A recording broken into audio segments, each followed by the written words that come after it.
You're listening to a 4x4 Radio Network podcast.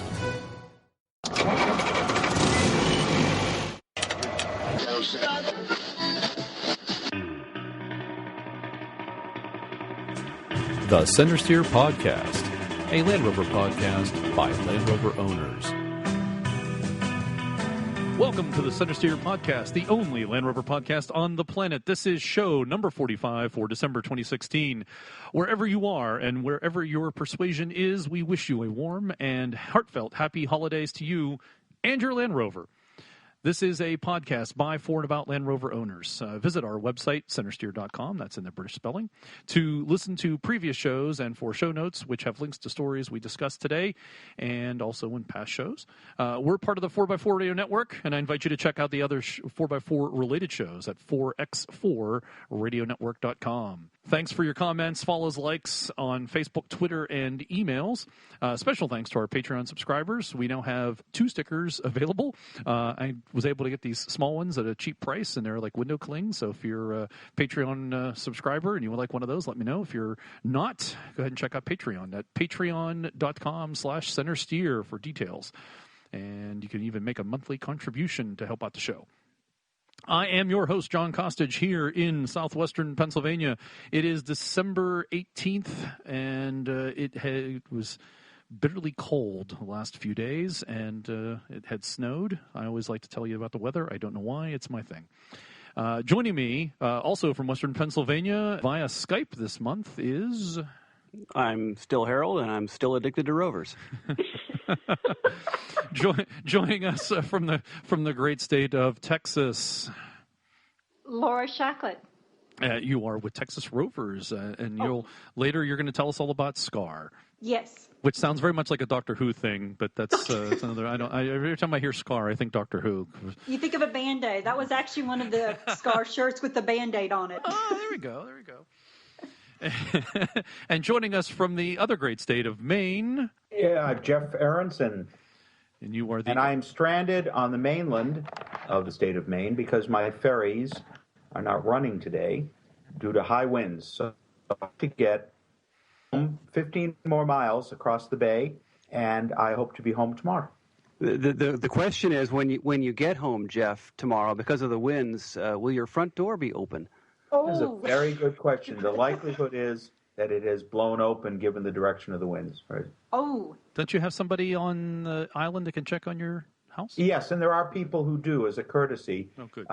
What I don't know is whether anybody put 2 and 2 together that if the boats aren't running, I could not actually make it home today.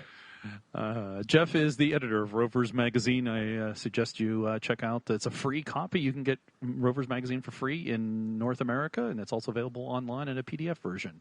Did I get that right, Jeff? You did indeed. RoversMagazine.com. If you've never received the magazine before, it's a customer service of Rovers North.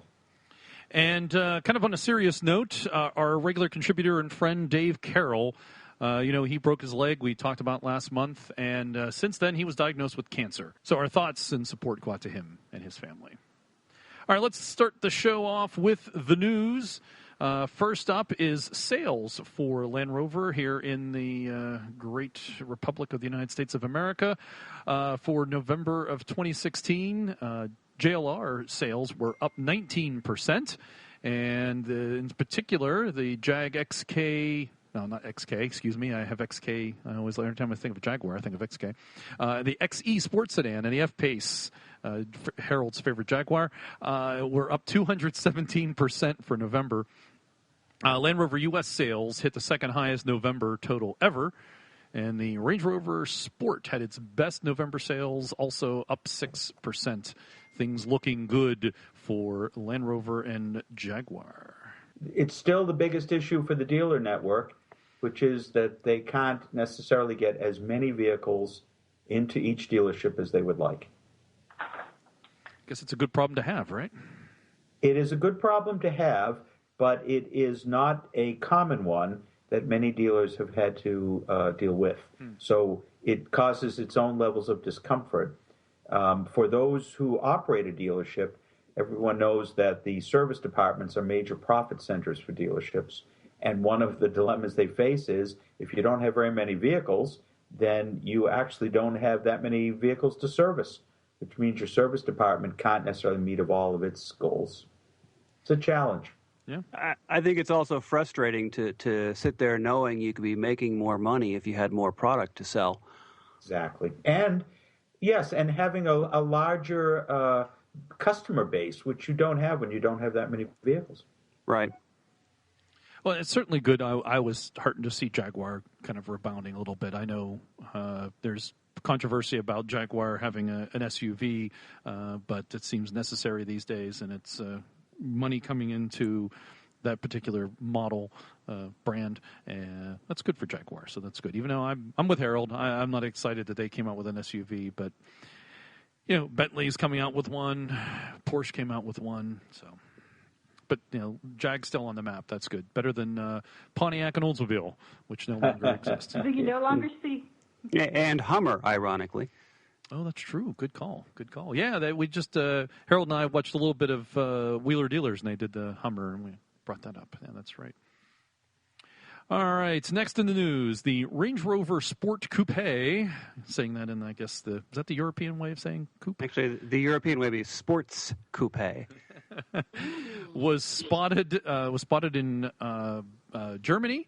I think it's Germany, or is that Sweden? It's tough to tell the language, but there's a video. We'll have it available for you on the website. You can watch the 2017-2018 Sport Coupé in its as Harold likes to call it, it's urban camo, Right. Development camo. A development camo. It's actually this one I particularly like, by the way. This was a really good one, Harold. It looks like eyes. There's a bunch of... the swarm of raccoons has returned. And it's really all there is. You can see the car. With its camo, it's kind of tough to tell the real shape of it and everything because they do that on purpose. But so apparently there is a Sport Coupé coming, a two-door Range Rover. But it tells you the popularity of the Range Rover Sport, and that Land Rover felt compelled to offer another model of that model name. So the Sport model carries a cachet. It is a sales success in the U.S. market particularly, so that it makes sense that you would expand that portion of the family, that branch of the family, for another option, just as look back to Mini 10 years ago, starting with one Mini version and then expanding outward so that the dealer network had more things to sell. Makes sense.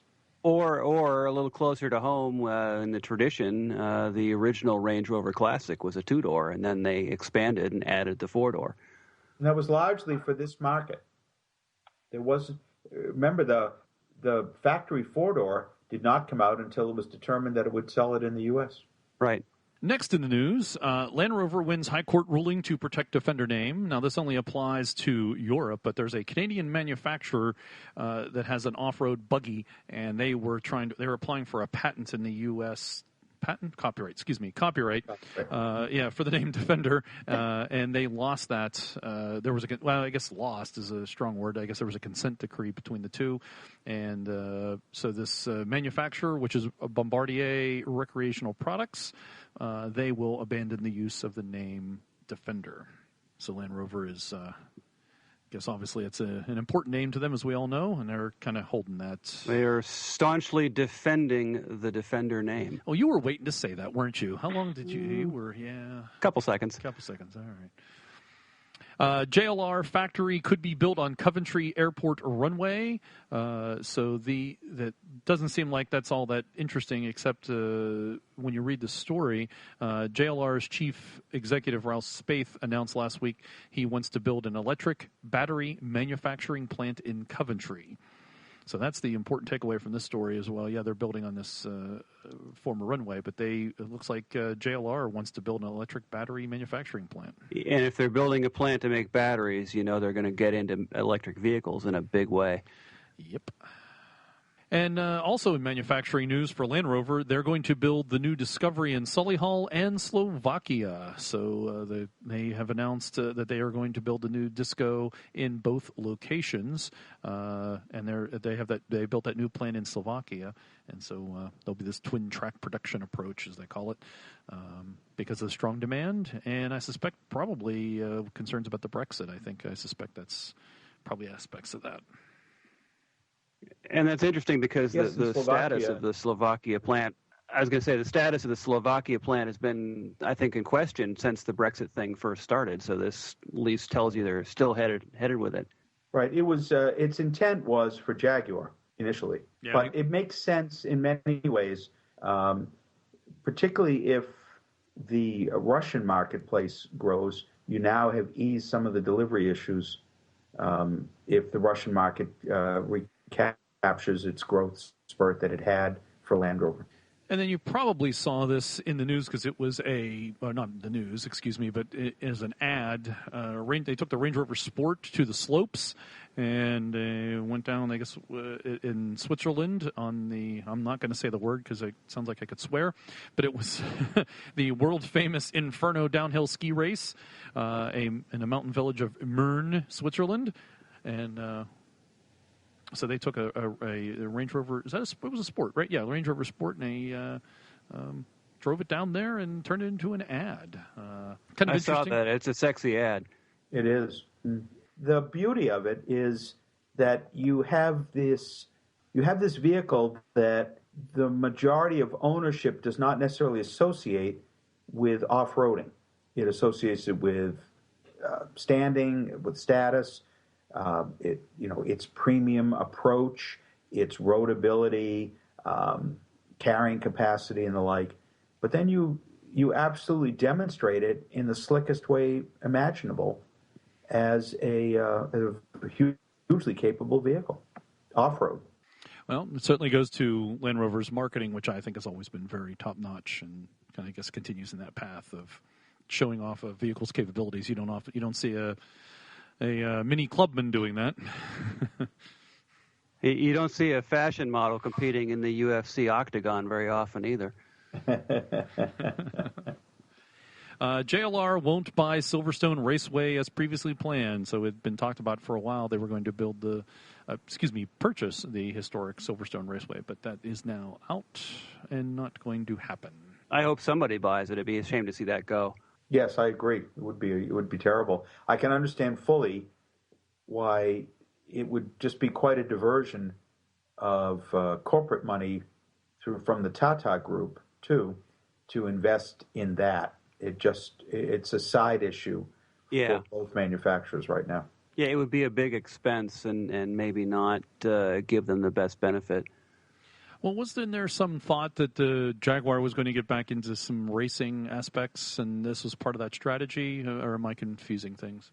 Well, I think that Jaguar might well get back into promoting its product that manner, but owning a racetrack, particularly a small historic one, doesn't do that. And our final story this month comes from Alloy and Grit. This is the secret to Land Rover's explosive growth and why the next Defender won't please everyone. They interviewed Kim McCullough. She's Jaguar Land Rover North America's Vice President of Marketing. And so they talked to her and had some questions. And so I thought it was an interesting story to bring up and see what her take was. Of course, my favorite part of this, I think it's very interesting, is they have a picture of her in front of her Series 1. It's been completely restored, so it's nice to see, as we've heard many times, that executives at Land Rover, they have their own heritage trucks and they continue to use them, and at least they own them, which is, I think, a good thing. Right. That was a good takeaway, I thought, from that story. Although if there was mud on it, then we'd know that she actually uses it. No, I agree with Harold. I mean, a lot of people around here, they just use it as a soccer mom car. So that's why I was laughing what Harold was saying. Right, and the interesting word she picks up, and we have seen this before, is she mentions about being a premium utility market is what Land Rover's looking at. She says that folks, the buyers do like the history, and of Land Rover. I'm not so sure that they are always aware of it, because as I drive down the road in my Series 3109 and I wave at a Disco or I wave at a Rangy, they certainly have no clue what I'm driving or why I'm even waving if they notice me. But and I think that's perhaps part of why we do this podcast, to raise awareness of the history of Land Rover. Right. Yeah. Oh, absolutely. Oh, certainly. I would agree with that. She kept using an interesting phrase that I hadn't seen before, but was the off tarmac aspect of it. And this article goes on an interview with her goes on to explain that they do want to keep not only the tarmac capabilities, but the off-tarmac capabilities, and translate that, of course, throughout the brand, including the upcoming Defender, which she talks about, coming up, and sounds like it's going to continue the way they see it continuing, as having the capabilities and being able to go off-tarmac. But she does say probably there's definitely, as we've said, there's definitely people not going to like the new Defender, and I think sounds like they're prepared for that. That kind of, John. One of the questions we have to ask ourselves as Land Rover enthusiasts is, what did we do when Land Rover brought the Defender 110 and the Defender 90 here? Not what have we done since they stopped bringing them in, but what did we do during those sales years? They brought in just over 500 110s, right? And they brought in about 1,500 90s per year for those few years. And they sat on dealer lots. They didn't sell. Now, they didn't sell to me or perhaps to those of us on the podcast because they were fairly expensive. I didn't have that kind of money. But the point was that they didn't sell to people who had the resources to be able to afford them in the kinds of numbers where dealers said, send us more. In fact, they sat on dealer lots. Dealers traded them amongst themselves. And it wasn't until it was announced in 98 that there wouldn't be any more that there was sort of a sales splurge going on with them. So we as enthusiasts, in effect, create a demand that sometimes we don't follow up with actually finding our hard-earned cash to make it happen. I think perhaps you touched on something there, is that the people who had the money didn't buy them, but I think maybe that's because they didn't understand them yet. Did they even market it well? Yes, they did. The ad campaigns, Laura, were positively brilliant for those years for the Defender. Okay. I just don't remember them. That's why I'm asking. I never saw any commercials on them. Right. You saw in print, very little television, much more print. But in the 90s, print was still a viable option and a reasonable one for it. I do want to read this one quote that she had. It's the end of it, I think, pertained to us about the new Defender and coming up. The question I asked, of course, is it's not far off, and will it resonate with traditionalists? And Kim says this is going to be a new modern expression, but we haven't left behind what you expect of it in terms of capability. Defender is a model that can stretch by itself from something that's very basic to something that's perhaps a little more luxury focused. You'll probably see a wide range there. It'll be fun. I can't wait. That's a wide-ranging statement, but I think it's I think everybody can pick something up out of that and hold on to it, that maybe there'll be something they like of the new upcoming Defender. At least that's the positive statement, the positive thought I take out of that statement. The challenge to me as a Land Rover enthusiast, assuming that I could afford one, would be that a part of my entertainment, if you will, my emotional satisfaction with my Land Rover, is that I can maintain my Land Rover. And the reality is new vehicles are very difficult for do-it-yourself mechanics because of the technology built into them and the requirements for electronic diagnoses that you have to have on board now.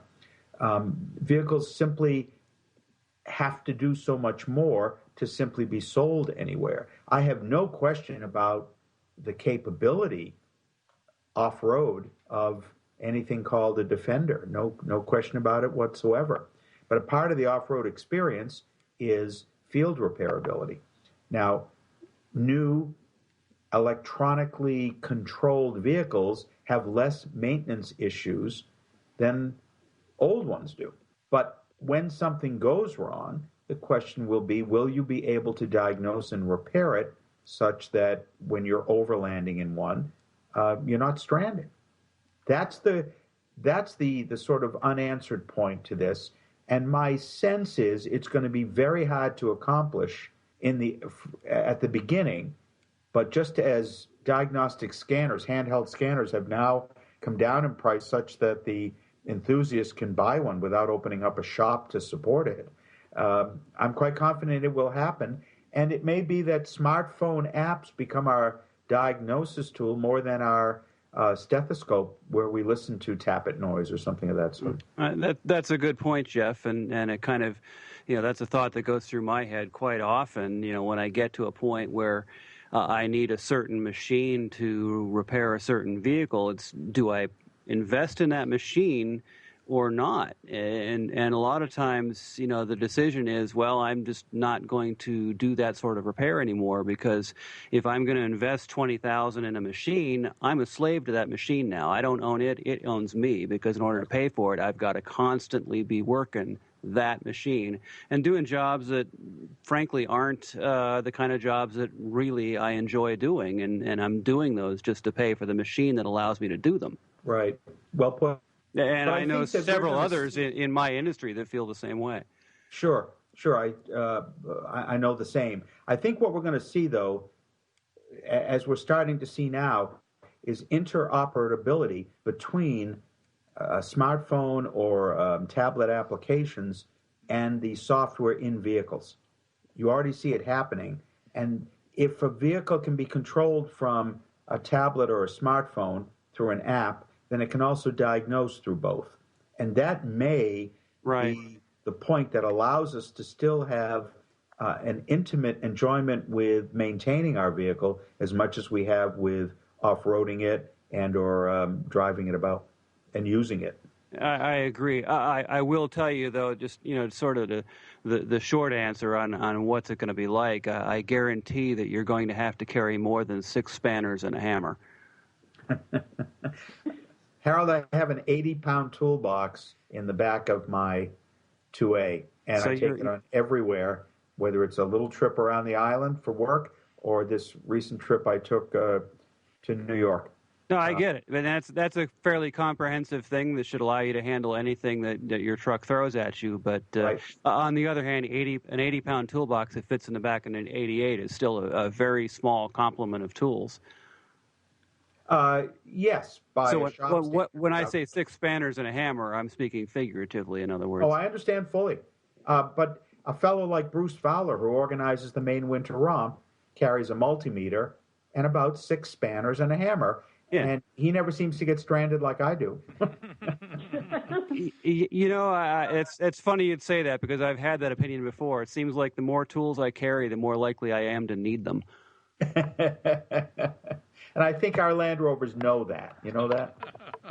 So that's the news for December. We will be back after this short break with our year in review of 2016 with our guests, Jeff and Laura.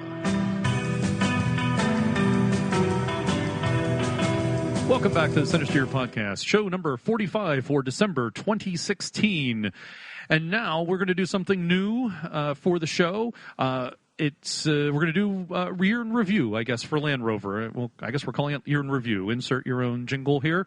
We have taken and looked over the stories for the past year, and we decided on there's 4 stories. We'll call it your top 4 stories of things that we think Land Rover were important for Land Rover again for the past year. There you go. We're going to do top 4 stories. So first one up is sales. Land Rover sales have been doing gangbusters for the past year. They are up and continue to sell well, especially here in the United States. And I think this only bodes well for Land Rover. But, of course, I think it comes at a cost, at least as I see it, because the changing nature of the vehicles and what they look like, especially, and how they've become more electronic, I suppose, more computerized.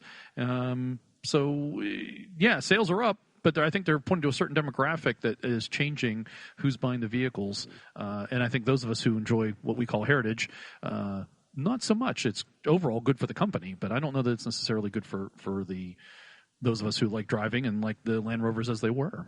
The dilemma for Land Rover, particularly for Land Rover enthusiasts, is the same dilemma, or a similar dilemma, confronted by Porsche enthusiasts.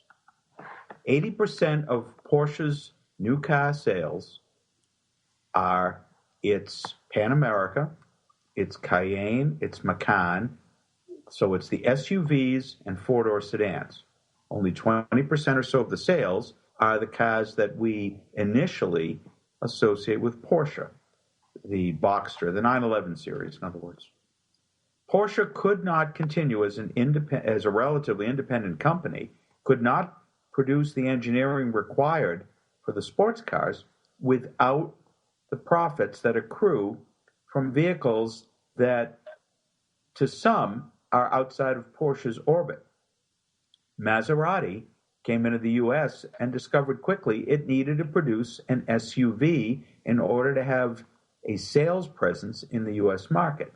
Alfa Romeo, in reintroducing itself, is coming out with, indeed has announced, an SUV. A small one, but an SUV nonetheless. Jaguar sales were hurt for a number of reasons, but one of them is that Jaguar had no all-wheel drive vehicle, and its dealership network did not have an SUV under the Jaguar name, and thus the F-Pace. It has been a big push for Jaguar. It brings people into dealerships. The challenge for Land Rover remains that it needs to extend the demographic who want to buy a Land Rover. The enthusiasts, ourselves, I will say, do not necessarily step forward for the newer Land Rover product, even at the LR4 enthusiast level. Not because we don't love them, but because a part of our love and affection for the Land Rover is your involvement in either its maintenance, its customization, its upgrades, its orienting its use around different issues. These are harder and harder to make happen in a highly regulated automobile environment. And when we worry, for example, about the look of the Discovery, you simply can't sell an SUV like an LR4 that gets maybe low 20s miles per gallon when your regulatory environment says you need to hit 50 miles a gallon across your fleet line in upcoming years. It's not going to happen with V8 engines in heavy, boxy vehicles. That doesn't mean I don't love that look and I wouldn't prefer that look. I do. But I simply know that you cannot make that happen on the number of vehicles that Land Rover produces worldwide, which is barely 500,000. Mercedes can continue the Geländewagen in the U.S. because it's a peripheral niche vehicle amongst their far greater selling fleet in terms of total numbers. So a few Geländewagens at $100,000 don't really hurt the fuel economy average overall for the larger Mercedes lineup. The Land Rover has a small lineup in the U.S.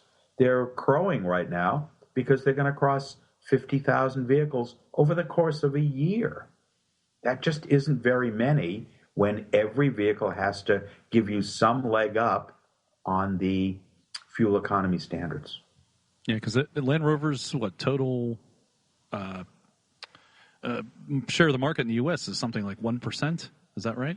Or is it is so low. It's below 1%, and it's so low that I screwed it up in my column a couple of issues back and got a letter to the editor correcting my mathematics. It was too difficult for me to deal in a percentage that small. Yeah.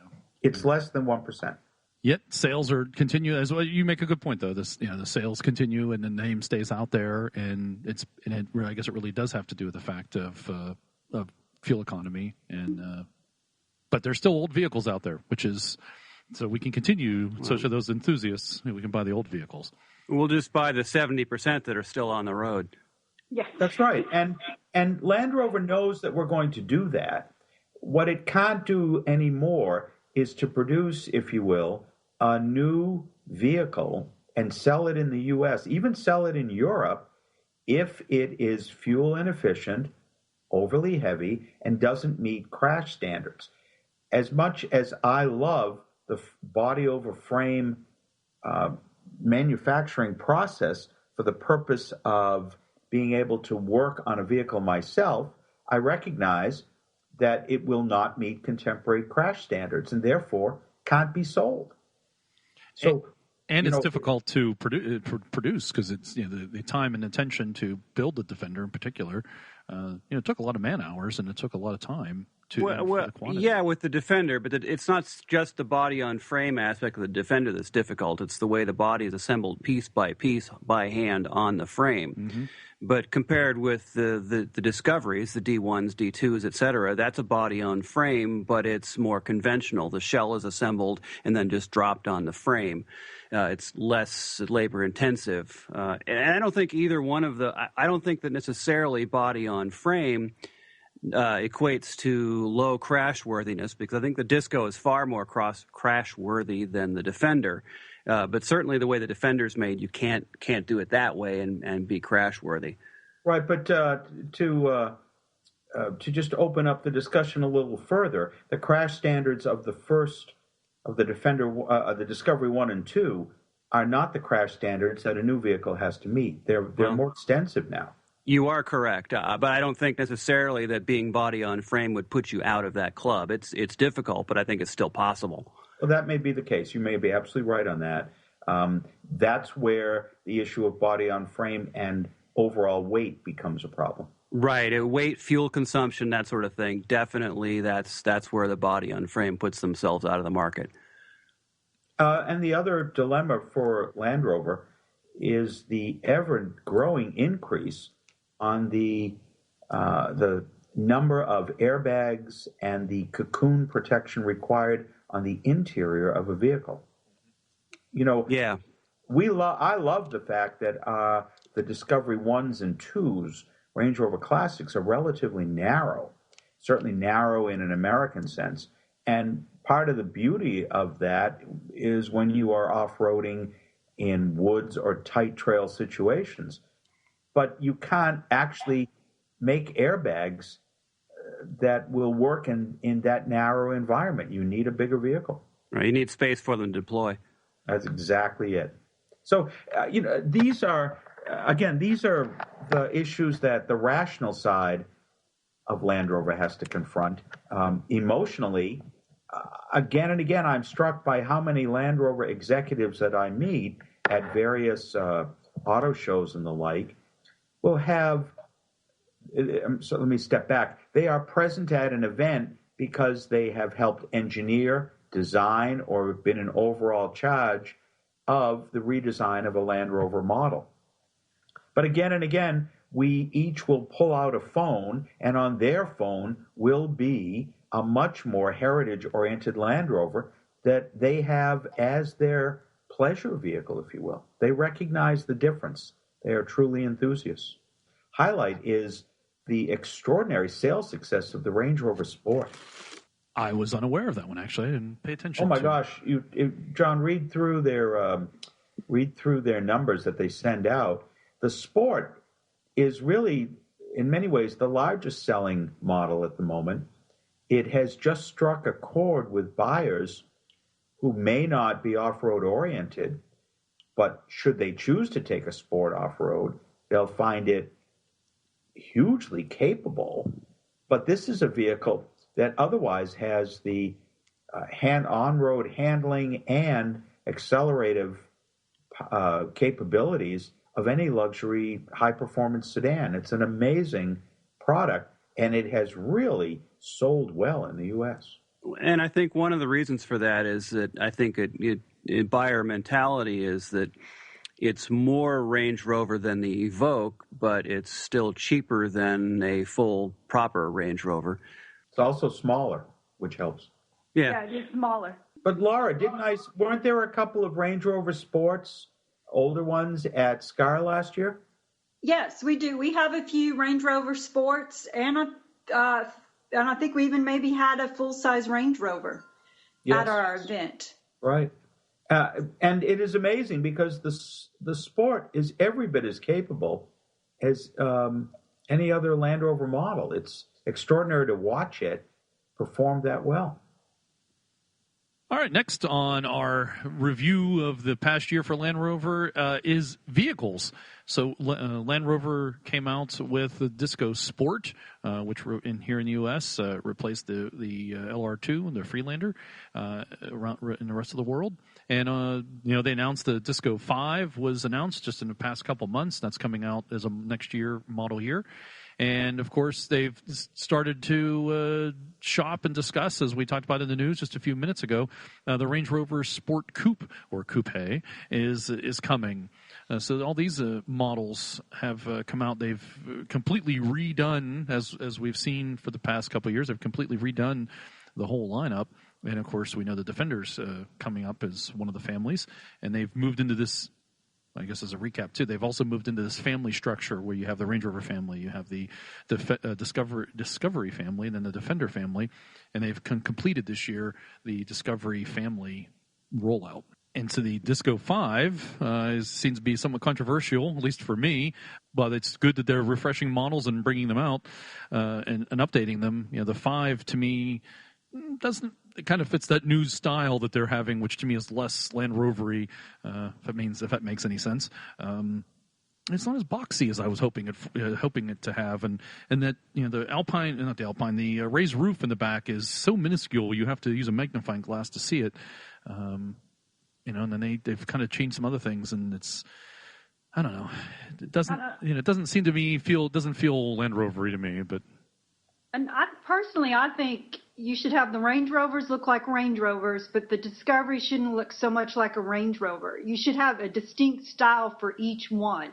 That makes it different because, everybody wants, you're going to have the individuals who wants that higher end vehicle, but you will have that mid-size type vehicle. And I mean, I guess I would say all the car makers are starting to do that. Everything's starting to look the same. There's, used to, you could tell when you looked at a Ford, you could tell the different models of the Ford, or if you're looking at a Nissan, but everything's starting to look alike. And I think, I guess it's just the way it is, but I think Land Rover should keep the Discoveries looking like a Discovery and then go to the Defender and make it look like a Defender, like make it unique. I mean, yes. If they're going to say their commercials above and beyond, then they need to always stay one step ahead from all the other competitors. And why that's how you keep to the tradition. You may have the modern look, but make each model different. Yep, I agree. Yeah, I guess each family, I kind of like your thought there. Each family could have its own distinct kind of look or feel to it, and then I do agree with you. Or, the Rangies look like the Discos, or I guess now Discos look like Rangies, really. Yeah, that's my only gripe with the D5 is that it does look too much like the Range Rover family. So I have to throw out a thought from the former general manager at Land Rover Scarborough, which is Maine's only dealership. I believe it is when the LR3 came out that I got on a soapbox, and Laura read my mind because I said basically the same thing to him. Why did the LR3 have to look so unlike the Discovery 2? Let alone, why did you have to come up with an alphanumeric name plan for it? Yeah. Oh, well, reliability there. Yeah. Right. So the interesting point that he raised to me, because he is he came out of the car sales end, if you will. He said, have you sat in one? And, of course, from my purist perspective, no, I wouldn't even get in one because it doesn't look right to me. So he made me get in one. And I realized when I sat in it that it looked very different inside and felt very different inside than it did from the outside. One of the interesting features to me when I first got in and drove any time a Discovery Sport was that it actually felt more like the interior of a Heritage Land Rover than I expected it to from the outside, where indeed its lines still to some degree disappoint me. But we don't spend a lot of time outside a car. We spend time inside a car. And that's what the general manager pushed on me, that It's what it feels like when you're in the car that's so critical. So whatever styling cues are missing, and I accept that I too would prefer to see them there, but in their absence, what happens inside the car, and what's your response to it when you're inside? So does it still have the command driving position? Do you look over a hood line where you can see the ends of the and sides of the front hood or bonnet?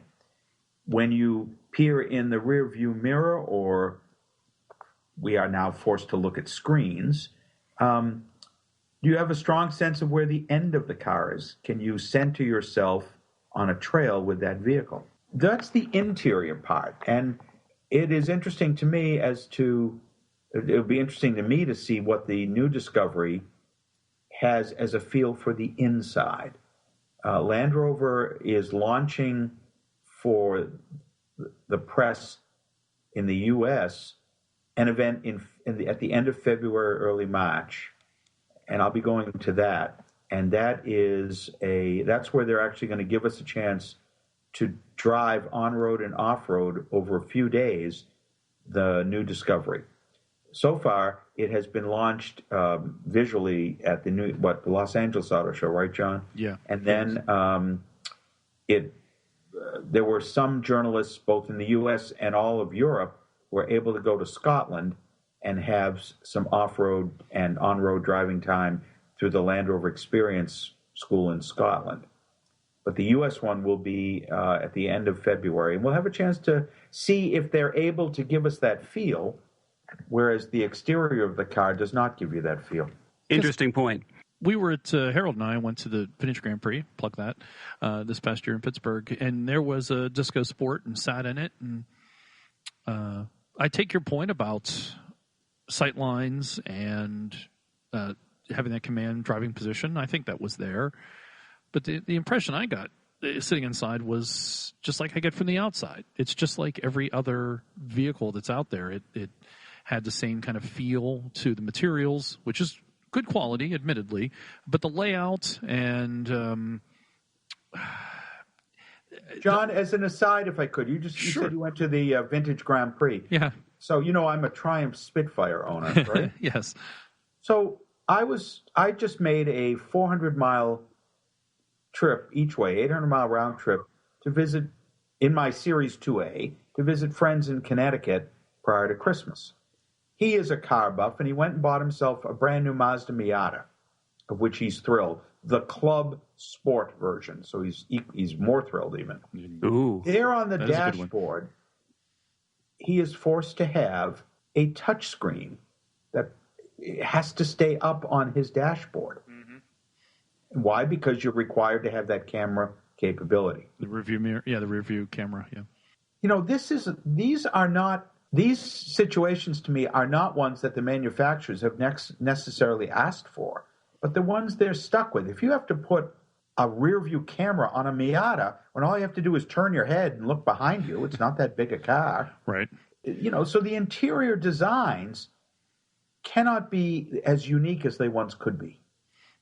I guess because you have the standardization of safety in the interior. So, for example, the Disco Sport has to have that big touchscreen in the middle, and it has to be visible. It has to connect properly, has to be able to talk to your phones. It now, as of 2020, has to be able to talk to other cars on the road. Mm-hmm. That rule is going to pass. Oh, yeah, absolutely. Yeah. So these are design cues. I don't want to fault the manufacturer as much as I want to fault the regulatory bodies and we as consumers who are saying, you're right, I want to be able to have hands-free phone service, and I don't want to look out the rear of the car to see if somebody's behind me. They had this device for a while that you would replace the touchscreen. It's called a mirror. Yes, and I still have one, and I question how much longer we'll see rear view mirrors. Yeah, I agree, because people can't operate them properly. Well, and there's your... They don't look. And there's your problem. Is it's not that they are required to have a backup camera, which is federal law here in the U.S. that they seems like from 14 on you have to have a backup camera, but it's that people don't use the current or the older technology that was fine. So I guess in many ways, to your bringing this all together, we only have ourselves to blame. Well, it's because they want to be on their cell phones and text. Oh, even before that, people didn't look when they backed up, I guess a little bit of a rant for me is that I question whether they're going to look at that screen any more than they looked at the mirror. I agree with you there. They do. If you don't look at the screen, Harold, remember the car beeps at you. Yeah, people do look at the screen. At least when I've been in rental cars, especially as I have in the last couple months, folks, and I'm with some other people, other colleagues. I do notice they look at the screen because kind of a screen society in a way. But I guess says the guy with a 109 with a backup camera and a screen mounted in the dash. Because I have no backup mirror. Right. Well, you have a screen, so you don't need it. And I'm also no, that's not true. But I'm also on the right-hand side of the vehicle in a left-hand driving world, so that it does in fact enhance and make things better for me. But yeah, I guess again, my point though is that we've kind of done this to ourselves in a way. Oh, that was my rant. I was going to go down to was, especially I think in the U.S. they don't want you to know how to drive. And so all these things that have occurred are because they don't want you to know how to drive. Now, I don't know if that's true. That's just been my feeling for it. That's why we don't really have good driving capabilities. We don't have good driving schools. You just you get a license and you go out and test yourself for a little bit, and then you kind of get a license and off you go, and then you learn as you go. Anyways, that's probably a little bit of a rant, goes down a rat hole there, but to comment on that, the show I was talking about yesterday morning, they discussed just exactly what you said. They don't really want us to drive. Yeah, and haven't learned. Whereas in UK, you go through a long process to get yourself a license, and of course they have a different society there where you can get by in life without ever learning how to drive. It's more difficult here, but. Well, that was positive conversation, huh? Oh yeah. Oh yeah. So Land Rover's come out with the two new models, the Disco Sport, Disco 5. Kind of try to wrap this up a little bit, and then coming as the Range Rover Sport, and that's we saw those as a big Land Rover activity, especially in the vehicle side. Any other comments before we move on? Again, as someone who still keeps his 2A as his sole car for any sort of work or long trip, I still have to tip my cap to Land Rover that Land Rover is so small in terms of auto manufacturing that it can't afford a dud. And the amazing thing is that Land Rover has not had a dud model in the U.S. market. There has been none that has been a dud. The Freelander didn't sell well here, but it sold like hotcakes in Europe and did its purpose. It wasn't a bad Land Rover. It wasn't a bad vehicle. It just didn't do well here. Right. It didn't sell well here at all. The Land Rover can't afford much advertising, so introducing an entry-level model to people who don't pay attention to Land Rover is a tough thing to do. It was the challenge for the Discovery Sport. But it's selling much better than the LR2s did. All right, next in our review of Land Rover big stories for the year is engines. Coming to the U.S. finally is a diesel engine, and also kind of corporate-wide, they debuted and brought out the Ingenium engine. So those are kind of big things. I admit I'm not the biggest on engines, so would guys give us a sense of what this means to Land Rover? And because if not mistaken, the Ingenium is their first solely designed engine, because all the other engines that they had in the past came from some other manufacturer that they had retooled. Am I right? I wouldn't say that, because the series, of course, was their engine, and the evolutions thereof up through the 90s were all based on it. Well, I thought wasn't that but from the Rover Car Company, or did they design their own? Well, yeah, but Land Rover was a division of Rover, so I mean, yeah, it's not true. Good point. So how does the Ingenium engine fit into Land Rover engine world? Well, if I could, to suggest some thoughts here, Land Rover needs to have an economical diesel in order to sell its vehicles in parts of the world where fuel economy is vital because of fuel costs, such as almost every other place except the United States, Saudi Arabia, and Venezuela. I mean, the only countries where you can act, where fuel is frankly totally underpriced. So what they've done is to find a way to make the Ingenium engine. It's been around for a while, a little bit, but they found a way to make it meet U.S. diesel emission standards effectively that are different than European diesel standards. Now, my full understanding is that the EU and the United States, probably at the behest somewhat of manufacturers, are looking to find ways that they could actually come up with one world standard. But right now, the United States, because of sort of the history of smog, was far more concerned about different components of emissions than were the Europeans, who accepted particulates and the like much more openly than we did. Europe is more concerned with greenhouse gases and global warming, and we're more concerned with like you say, the smog components. Right. So the heavy regulation here is the oxides of nitrogen, which is actually rather difficult to control with a diesel engine just because of the combustion process. But over there, it's the CO2 that they're more concerned with. That's well put, Harold. Which takes different systems to control.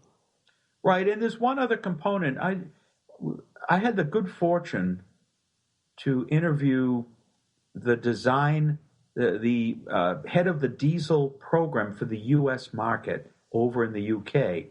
His name was Durham Nair. And the interesting part of that was I had no understanding of how much the additional burden that putting a vehicle as an off-road capable vehicle makes on the placement and design of the diesel emission component system within the vehicles. They not only had 200 plus engineers and technicians working on this for the U.S., but they also had to make sure that whatever they did, that it would work in all conditions, on road and off. And that's vehicle positioning, speed, different transmission selections and the like. This is a great.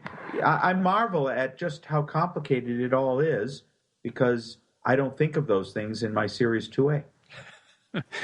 Certainly not. The diesel engine, when I first met with Simon Turner, who's the head of the Range Rover program here at Land Rover North America, his estimate was that it would be about, they thought maybe 5% of Range Rover sales, because it came out first in the Range Rover, would be diesel. And it turned out to be closer to 15 to 20% this past year.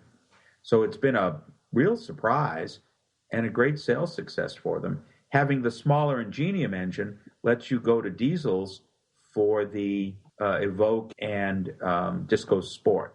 Fuel mileage could improve even more. It would help their overall fleet average. Is the Disco Sport going to have a diesel here in the U.S.? That's something I've not seen confirmation of. Yes, it will. Okay. It will be. That's why the Ingenium is so important. Gotcha. It's a smaller engine, and it'll certainly be available for the Evoque. And if it's available for the Evoque, it's going to go into the Discovery Sport. In fact, it may fit the sales possibilities for the Discovery Sport better, different marketing. That would be the only thing I would consider replacing my Jetta TDI with, is a Disco Sport. Diesel, yes. Yeah. I mean, the Disco Sport already is. I think it's 26 miles a gallon overall, mileage number for overall. And the idea that you could have a 32 to 35 gallon Discovery vehicle, fabulous. Not only that, but once you've experienced the drivability of a good diesel engine, you don't want to go back to gasoline. No. Man, I love that turbo diesel. It's addictive. It is. Very much so. I was. Yes, I did get to road test this past year, Range Rover V6 diesel. It was quite something.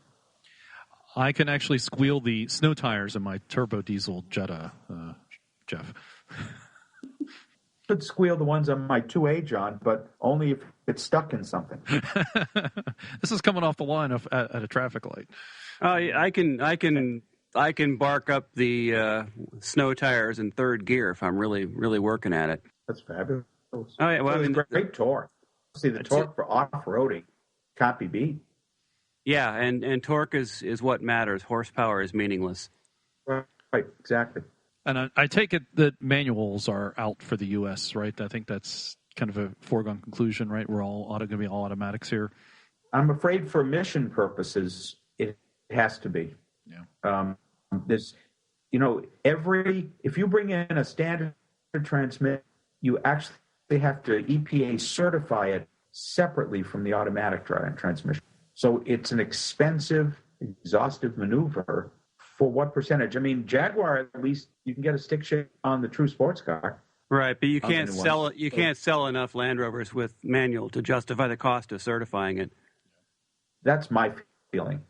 Yeah, and really the automatics have gotten so good that the fuel mileage is better with the automatics. Unless you're unless you're a trained professional driver and know exactly when to shift and how, you're not going to beat the automatics with the computer doing that for you. Right.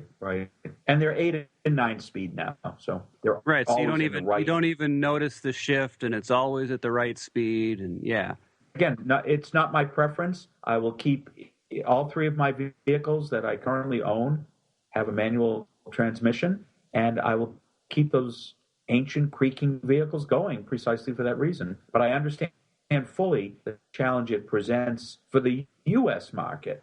For the rest of the world, it's not as big an issue. And there are manuals, obviously, in the U.K. and well, the great thing about it as a side effect is that since nobody sells a manual transmission anymore, well, at least practically nobody does, nobody steals them either. The car thieves don't know how to drive stick. And when you have a manual transmission vehicle with 4 sticks coming up out of the floor, it's even more confusing to the thieves. Especially if it's all on the wrong side. Just leave your transfer case lever in neutral or the overdrive lever in neutral. They'll never figure it out. That's true. Oh, no. It's not going anywhere. Shall we move on to our final top Land Rover news story theme for the year? And that is as we've been talking about here, Heritage, the restoration line. So Land Rover officially announced and has put into operation with the kind of the conclusion of the Defender production is the restoration line. They've dedicated time, space, and monies to restoring old vehicles. I think they're starting with the series trucks first, and then they're not only are they going to actually restore the vehicle themselves for you, but they're also producing a line of parts that, if I'm not mistaken, some that have not been previously available. So I think that's a big story. That's as much as we have complained, and as we even do on this show about their focus on selling new and modern vehicles. This is a nice hand, I suppose, to supporting the heritage vehicles and those of us who like the legacy and are the enthusiasts. It was a fascinating presentation to attend when it was first announced at least publicly for the New York Auto Show, was to realize that they were actually going to seek out Series 1s and for rebuilding with an eye towards making it possible for an enthusiast to have a Series 1 built to factory standards with parts that are actually meeting the expectations of that era. So these are not altogether things that could fit a Series 1. It's not that complicated a vehicle.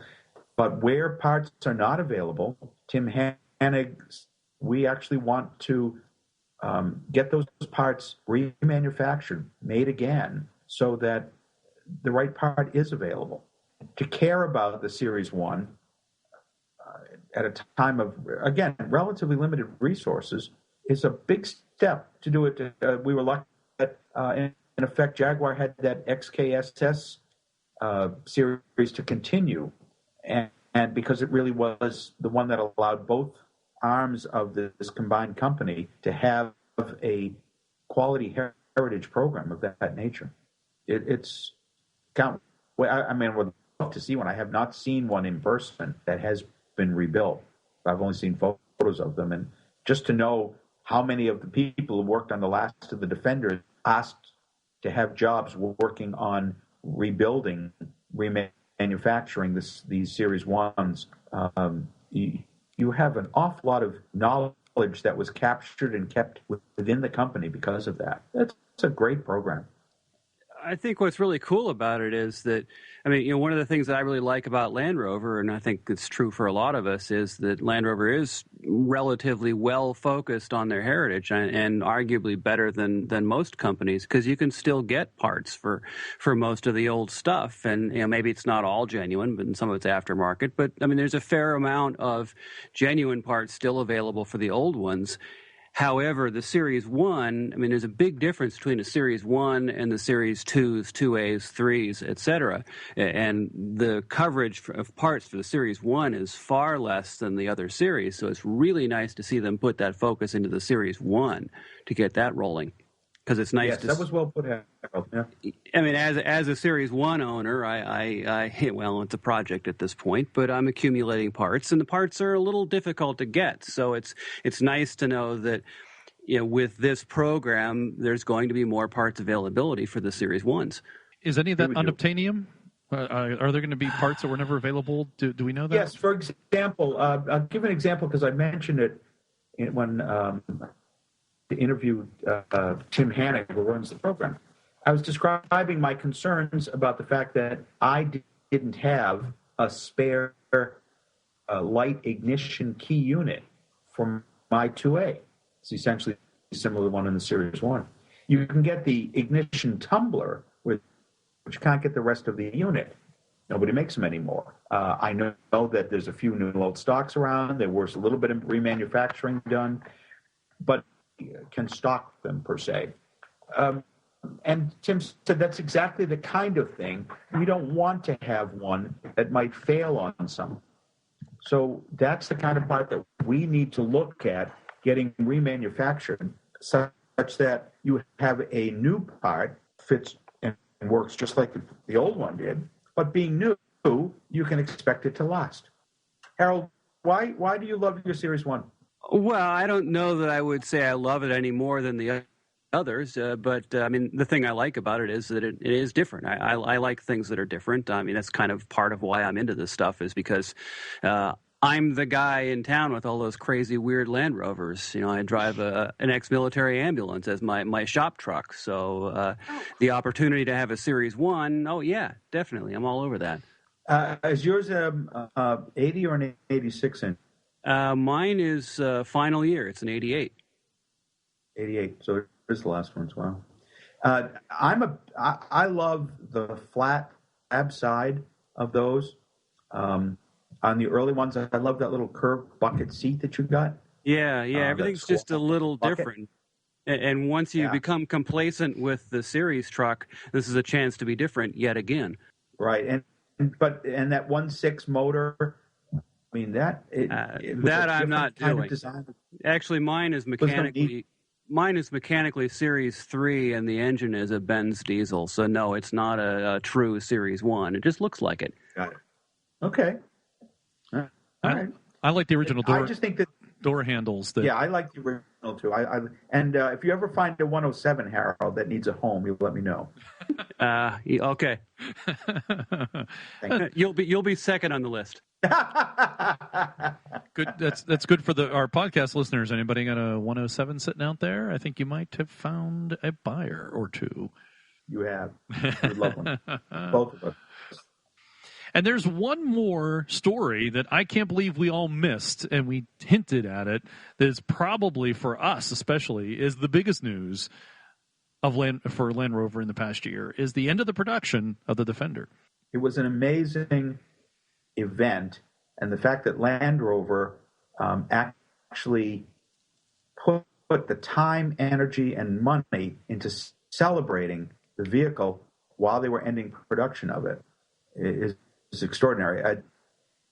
Nobody does that. We not only had some photos in Rovers magazine, but we had when I interviewed Roger Craythorne and heard just how many company employees were there, what it meant to them. Land Rover treated this very soft, appropriately. And it was very impressive to see that they treated it as a celebration. I don't think anybody else has ever thrown a party because they're stopping production of something. That's just what I was trying to think of, Harold, as I was speaking. I can't think of a company that just didn't quietly get rid of a model. They celebrate the reemergence of something, but never the ending of it. Oh, yeah. Everybody celebrates when the first one, but nobody ever celebrates the last one. Right. Certainly not in the style that Land Rover did. And it's good to bring up that Land Rover did, in fact, celebrate and made a big production of the fact that it was the end of the Defender line and in the way it was, so certainly, or at least the end of the way those were currently built. And as we all know, that line goes all the way back to the very foundation and the very beginning of Land Rover, and there's that connection. Even if it is only 3 parts, I don't even know if that's true, but let's pretend that it is. There are 3 parts that have continued from the beginning until the end. That's very cool. It was an amazing experience, as well as a experience to recognize that it had happened. Yes, and I guess it's also important to point out, and I suspect that this will be one of our predictions coming up, is that this really isn't the end of the Defender. It's just more the end of the way it was built, and it will come back. And, of course, then there'll be the big debate as to whether it really is a Land Rover or is it really a Defender. But that we can leave that for later. I guess it's truly not the end of the Defender. It's just the end of how it was built, but that line still continues. So that is kind of the Land Rover year in review as we see it. If you have, dear listener, an idea, feel free to post on Facebook or tweet at us or send me an email, and maybe we'll bring it up in a future episode. Kind of interested to hear what others think. So that concludes our year in review for Land Rover 2016. Coming up very soon, right after the Heritage segment, we are going to talk about predictions for 2017 and beyond. Stay tuned.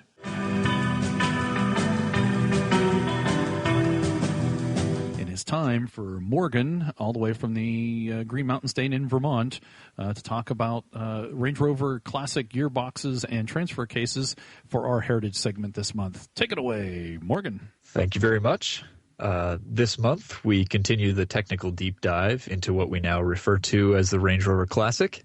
It all started when the original Range Rover debuted in 1970 as the Range Rover Company's entry into the SUV market after more than 20 years of the simple utilitarian Land Rover series vehicles.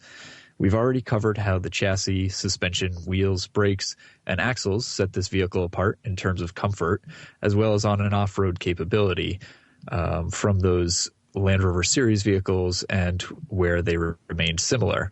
Today, we'll continue up the drivetrain and cover the gearbox and transfer case in the Range Rover Classics and the developments and improvements over the years. Unlike the Land Rover series vehicles before it, the Range Rover took four-wheel drive to another level right off the line by using a permanent four-wheel drive transmission. No longer was the driver deciding whether to be in rear-wheel drive or four-wheel drive and needing to consider in advance the different handling and capabilities that the two modes would provide. This made for safer driving, as well as gave four-wheel drive functionality as soon as it was needed. It still offered the driver a choice between high range for normal driving conditions and low range for when the going got tougher. Like the series Land Rover, the Range Rover had a hydraulic-operated clutch release. However, instead of using a separate gearbox and transfer case, they designed a new 4-speed manual unit with an integrated transfer case. This was the LT95, and as mentioned, featured full-time four-wheel drive, high and low range, and a vacuum servo-engaged center locking differential. From June through December of 1970, roughly 300 Range Rovers were produced with LT95 transmissions featuring a Salisbury Power Lock limited slip locking center diff. But afterwards, all the units used the manual selected locker. The LT95 received some upgrades throughout the years, mostly in the form of high-range transfer case gearing increases in 1976 and 1979. In 1977, a Ferry overdrive became available for the LT95 as well. As briefly mentioned in a previous segment, in 1980, Schuler Presses, who later became Overfinch, released their Land Rover-approved Super Ranger, which featured an upgraded gearbox and transfer case, as well as ABS brakes. For the gearbox, Schuler used a 3-speed Chrysler A727 torque fleet automatic gearbox, which, in addition to providing the convenience, also halved gearbox noise and maintained the same fuel economy of the LT95 transmission. They mated this gearbox to a custom Schuler-Voith chain-driven transfer case, which featured Ferguson Formula full-time four-wheel drive. I've seen some conflicting information, but I believe the Ferguson Formula viscous control unit distributed 1/3 of the power to the front and 2/3 to the rear. Land Rover went as far as commissioning 25 of the Schuler upgraded Range Rovers, which they sold through dealers to gauge interest in Range Rovers with automatic transmissions. In fact, in 1981, the first ever Paris-Dakar rally was won by Land Rover France, driving a Range Rover fitted with the Schuler FF transmission, as the Schuler with Ferguson Formula four-wheel drive came to be known. This helped prove the off-road prowess of the Range Rover and coincided with the first year of Land Rover vehicles being used for the venerable Camel Trophy events. The Range Rover was the vehicle of choice for the 1981, 1982, and 1987 Camel Trophies, though I believe those used the stock transmissions. Of course, we can't forget the achievement of the earlier 1972 crossing of the Darien Gap in a Range Rover either. Regarding the stock transmission, 1981 also saw minor upgrades to the LT95 to reduce whine and supposedly increase fuel efficiency by 25%. In 1982, the special edition Range Rover in Vogue was released with the same 3-speed Chrysler torque fleet automatic gearbox that Schuler had introduced 2 years prior, though mated to Land Rover's own LT230 transfer case instead. This configuration became a factory option on other Range Rover models as well. The following year, in 1983, the 4-speed integrated LT95 transmission was replaced with a 5-speed LT77 gearbox mated to the LT230R transfer case. This LT77 gearbox was later referred to as the long stick LT77 due to the length of the gear selector. Unlike the LT95's integrated transfer case, which used a vacuum-engaged center-locking diff, the LT230R's center diff was manually engaged. Sometime between 1984 and 1986, the LT230R was replaced with the LT230T, which featured stronger taper bearings instead of roller bearings. 1985 saw the 5-speed manual LT77 gearbox replaced with the LT77-53A, also known as the short stick. In the automatic option, the 3-speed Chrysler torque fleet was replaced with a 4-speed ZF 4HP22 gearbox, and both configurations retained the LT230 transfer case. In 1988, the automatic gearbox became standard equipment on the Range Rover Vogue SE. The LT230 was also replaced with a Borg-Warner chain-driven transfer case featuring a limited-slip viscous coupling. Chain-driven transfer cases are generally lighter and quieter, though not quite as strong as gear-driven transfer cases. The 5-speed LT77 manual gearbox saw several improvements around 1988 and 1989, including 4 bearings for the lay shaft, new ratios, and an oil pump and cooler. In 1991, it was replaced with the LT77S, which had double synchros for first and second gears, plus a redesigned synchro hub for third and fourth. These remain mated to the Borg-Warner chain-driven transfer case. The LT77S was ultimately replaced with the new 5-speed manual R380 in 1994 for the last couple years of the Range Rover Classics production.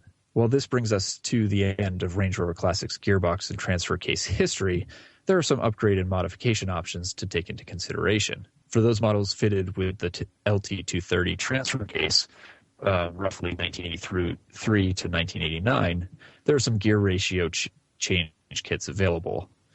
Ashcroft Transmissions in the UK provides 4 different high-range gear kits, which can provide better highway driving speeds depending on tire size and engine type. These only change the high ratios and cost between £225 and £240 at this time. I believe you also need a separate £95 rebuild kit to get all the necessary bearings and seals. GBR Utah, formerly Great Basin Rovers, offers 2 low-range gear reduction options. They're based out of the U.S. Their options are 30% reduction and 50% reduction. These kits feature straight-cut spur gears, which should be more durable than the stock helical cut gears, but tend to be louder. Since these are only for low range, you won't hear them during normal driving conditions unless you are fortunate enough to live where you're doing all your driving in adverse off-road condition. These kits cost about $1,900 US at this time, but they include new bearings, low gear wheel, intermediate seal, output seals, and a drain plug. Naturally, both the Ashcroft and GBR gear change kits require removal and disassembly of the LT230 for installation, and they actually can be combined with each other if you so please. For the earlier LT230R transfer case, the LT230T is a bolt-on replacement, so it's an easy swap if you're having trouble finding parts to rebuild the earlier model. While we're on the LT230, the Borg-Warner chain-driven transfer case can actually be replaced with the LT230 if you need a stronger gearbox and want to change the gearing. Naturally, some people swap out automatic gearboxes for manuals, replaced earlier integrated LT95 transmissions with newer separate gearboxes and transfer cases, or sometimes put the 5-speed manual R380 in earlier models. All of these require small to extreme amounts of engineering to make fit. For example, fitting the R380 into a late 70s model Range Rover Classic requires significant modifications to the footwells, pedal assemblies, etc. So, as usual, these sorts of upgrades require a lot more research, planning, time, and money, but there are obviously still some benefits to those if you choose to do them. I think that's it for this month's coverage of the Range Rover Classic. Next time we'll continue up the drivetrain and cover engines. That said, if Harold has any other modifications that he has frequently heard of, love to hear of those as well. There's always things you can do, but I think you gave a good overview. Excellent. Yeah, there's I've seen all sorts of crazy hacks, and as our one listener who donated requested, we'll have to get into some more of those. I think he was more looking for Disco 1 upgrades, but we'll get into some hackier stuff. I like the notion of the torque flight installation. I've always wanted to get my hands on one of those because I think it'd be kind of cool. Because once you get into a torque flight case, you have a lot of options because you can take the back half of one torque flight that's mated to the LT230 and the front half of another torque flight, which happens to be mated to something else significantly more powerful, and you sort of got a built-in adapter, if you will. You can actually engineer within the transmission a really cool engine combination without having to go to a stack of advanced adapters. That's very true. It has a lot of possibilities. Been wanting to try that with a Cummins. Ooh. For instance. Yeah. Were you thinking like 4BT or? Oh, hell no. No, up to the 6? If you're doing it, go big or go home, dude. Exactly. Very nice. So this extreme off-road situation that you say people live in, that sounds like Vermont to me. No, even in Vermont, we don't get to drive in low range all the time. Well, you could if you wanted to. It's not like, it's going to, significantly add to the distance across your state. No, it doesn't change the distance at all. Interestingly, there are only nobody drives over 40 miles an hour anyway in Vermont, right? The Canadians do. Well, because they're having trouble converting from kilometers. Yeah. Interestingly, driving across the state is fairly difficult. There's only a couple of routes to actually do that. North and south is very easy. Well, it's almost as much time to drive east to west in some parts as it is to drive the entire north-south distance. Isn't there a mountain range down the spine of the state? Is that right? There's a couple. Yeah, the Adirondacks actually run most of the way up the state. So your next vehicle is going to be a Range Rover. Is that what you're saying? Range Rover Classic? I actually had hoped to pick up a Range Rover Classic before I picked up my Disco, but yeah, I would love to do that. Well, thanks very much, Morgan, for giving us the next installment of our Heritage segment, talking about the Range Rover Classic. Thanks for having me. And I encourage everyone to visit seriesparts.com. That is Morgan's website that he manages for all of your series parts needs. Finding them, tracking them down. You don't actually sell the parts, of course. You're just giving people the information so they can go find parts, find a mechanic to help them out, something else. I'm forgetting what's the other thing that you help out with. Basically, parts suppliers and garages and restoration shops. So visit seriesparts.com.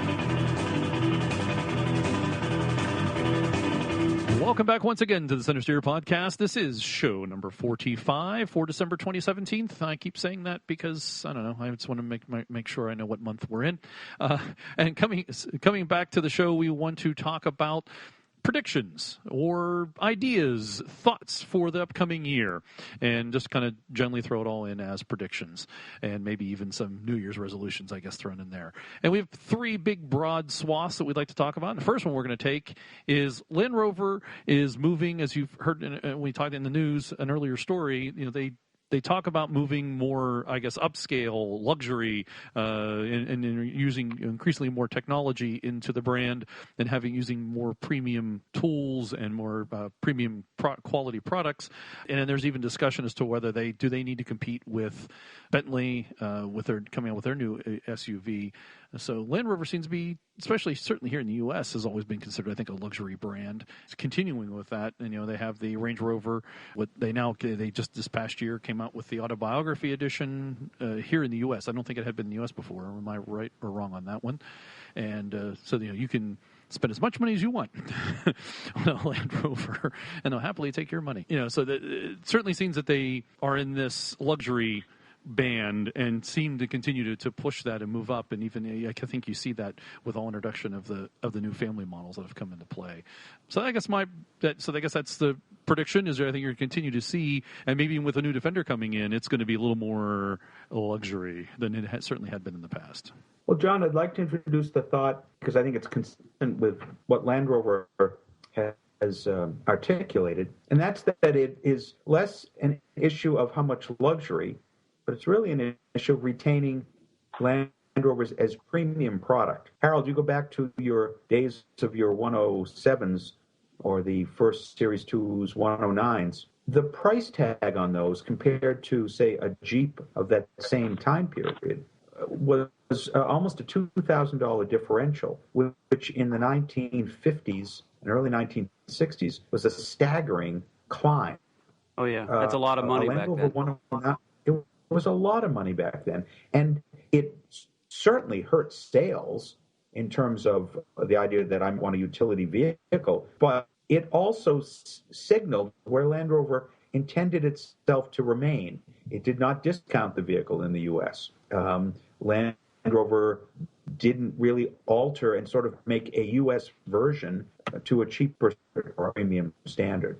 Competing with 50,000 vehicles sold in a year, you have to articulate a niche that you fill.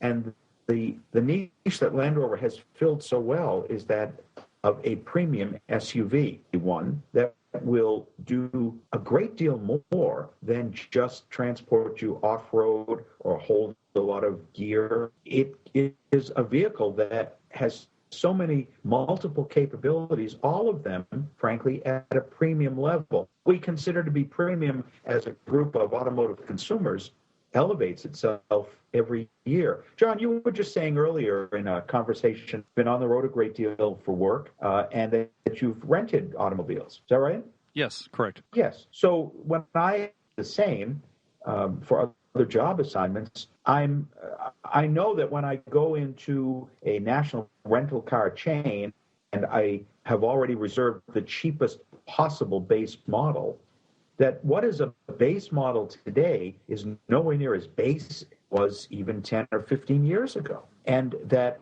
the expectation that we have now of stepping into a vehicle and what it will offer for comfort, convenience, economy, reliability, etc., is way greater than what it once was. So the bottom end of the car market keeps pushing Land Rover to look for other ways to signal its premium, and then, of course, to justify its, frankly, premium pricing. But it's the bottom that's pushing up every bit as much as the top, pushing, if you will, with competitive vehicles. Do you think the average American motorist purchaser thinks of Land Rover as a premium brand? Does that? Oh my gosh, yes, without question. Has it? Do you think it's always been that way? I think it is. I was bringing up a discussion point. No, it has.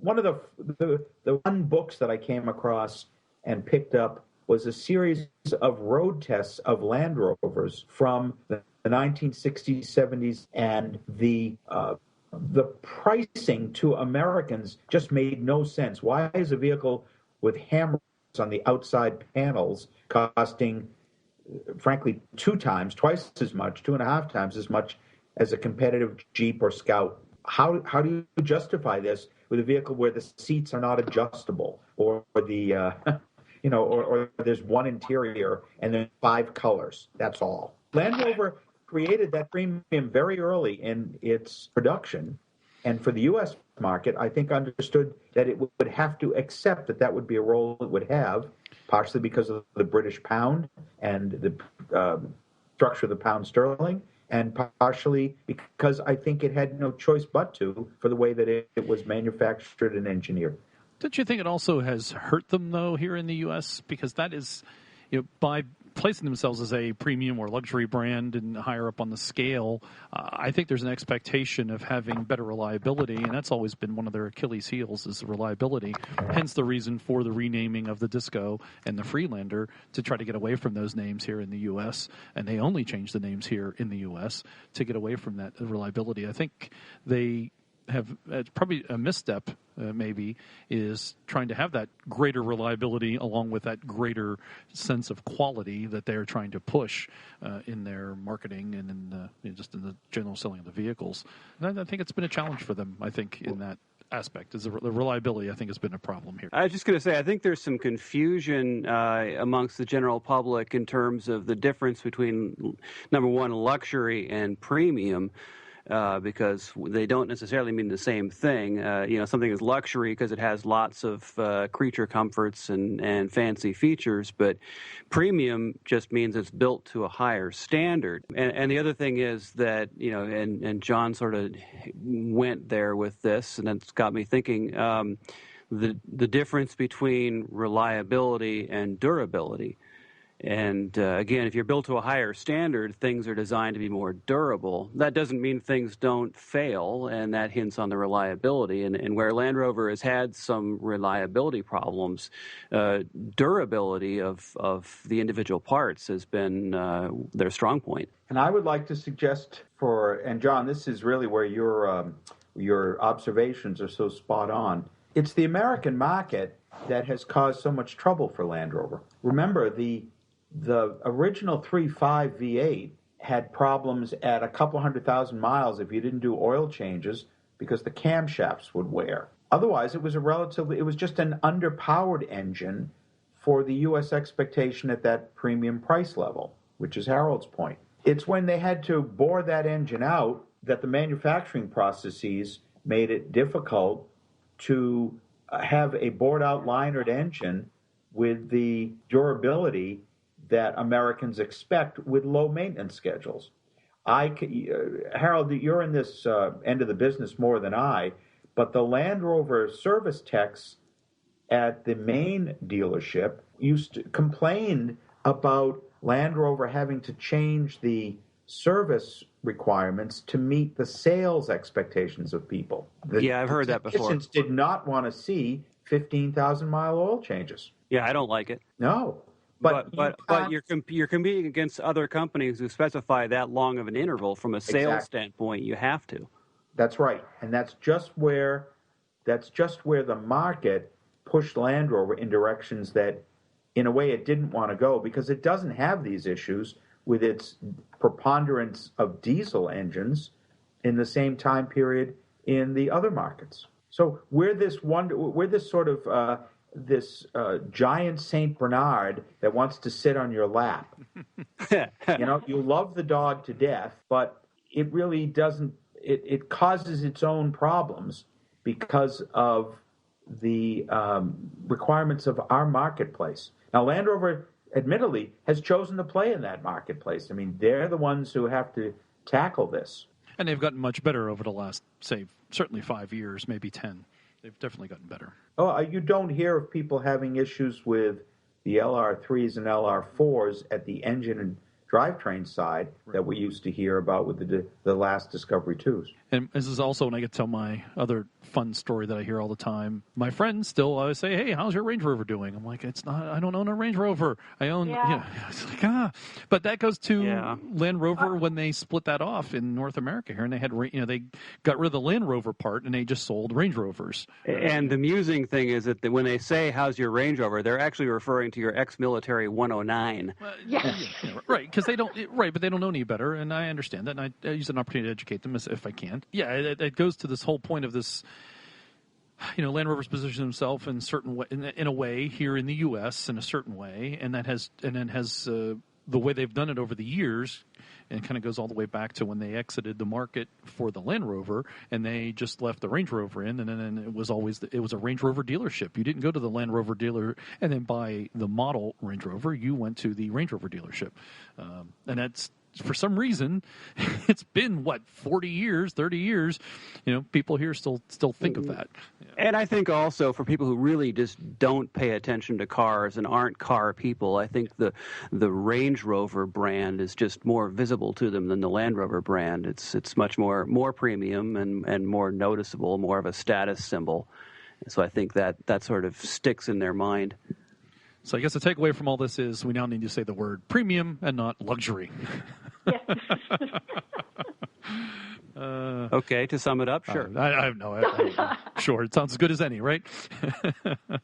So why don't we move on in our cavalcade of predictions and ideas and discussions? I did enjoy that discussion, by the way. Yes, their big prediction is the word of the year is going to be premium. Premium. So moving to the other side of the premium scale for Land Rover, I don't know, is that a good segue? Probably not. So the new Defender's coming, maybe next year. At least it's what's going to be a 2019 model now, but the thought is it might be finally revealed to us next year. We've talked a lot about that on the show. We will continue to talk a lot about it on the show. It's near and dear to our hearts here on the show. But the specific thing that had not been discussed, and maybe that we would like to spend a little time here in prediction world, is what's the family going to look like? So, and maybe Defender already is a family in the past models, because you had the 110, you had the 90, you had the pickups, you had the just the truck cab, and then you could do anything you want in the back, even the 130s. So what do you guys think what's the family going to look like? Is there going to be one wheelbase? Is there going to be multiple I'm just hoping there is a family and like you say, multiple wheelbases and body options. Will there be a Defender Sport? That could be the 90. I think the dilemma, John, is the methodology of construction in order to meet crash and, frankly, durability standards now will mean that it will be introduced as a single model to start, and that the product line will grow over time. But I doubt it will come out as a full-fledged multiplicity of optional appearances or capabilities right from the get-go. I think you're that probably right. The family will start with one model. And just from a development cost standpoint, I think they have to start with one, get that tuned, and then they can respond to the market from there with other offerings. But by doing that, aren't they going to get away from having the commercial vehicle market that they have done pretty well with, especially in Europe?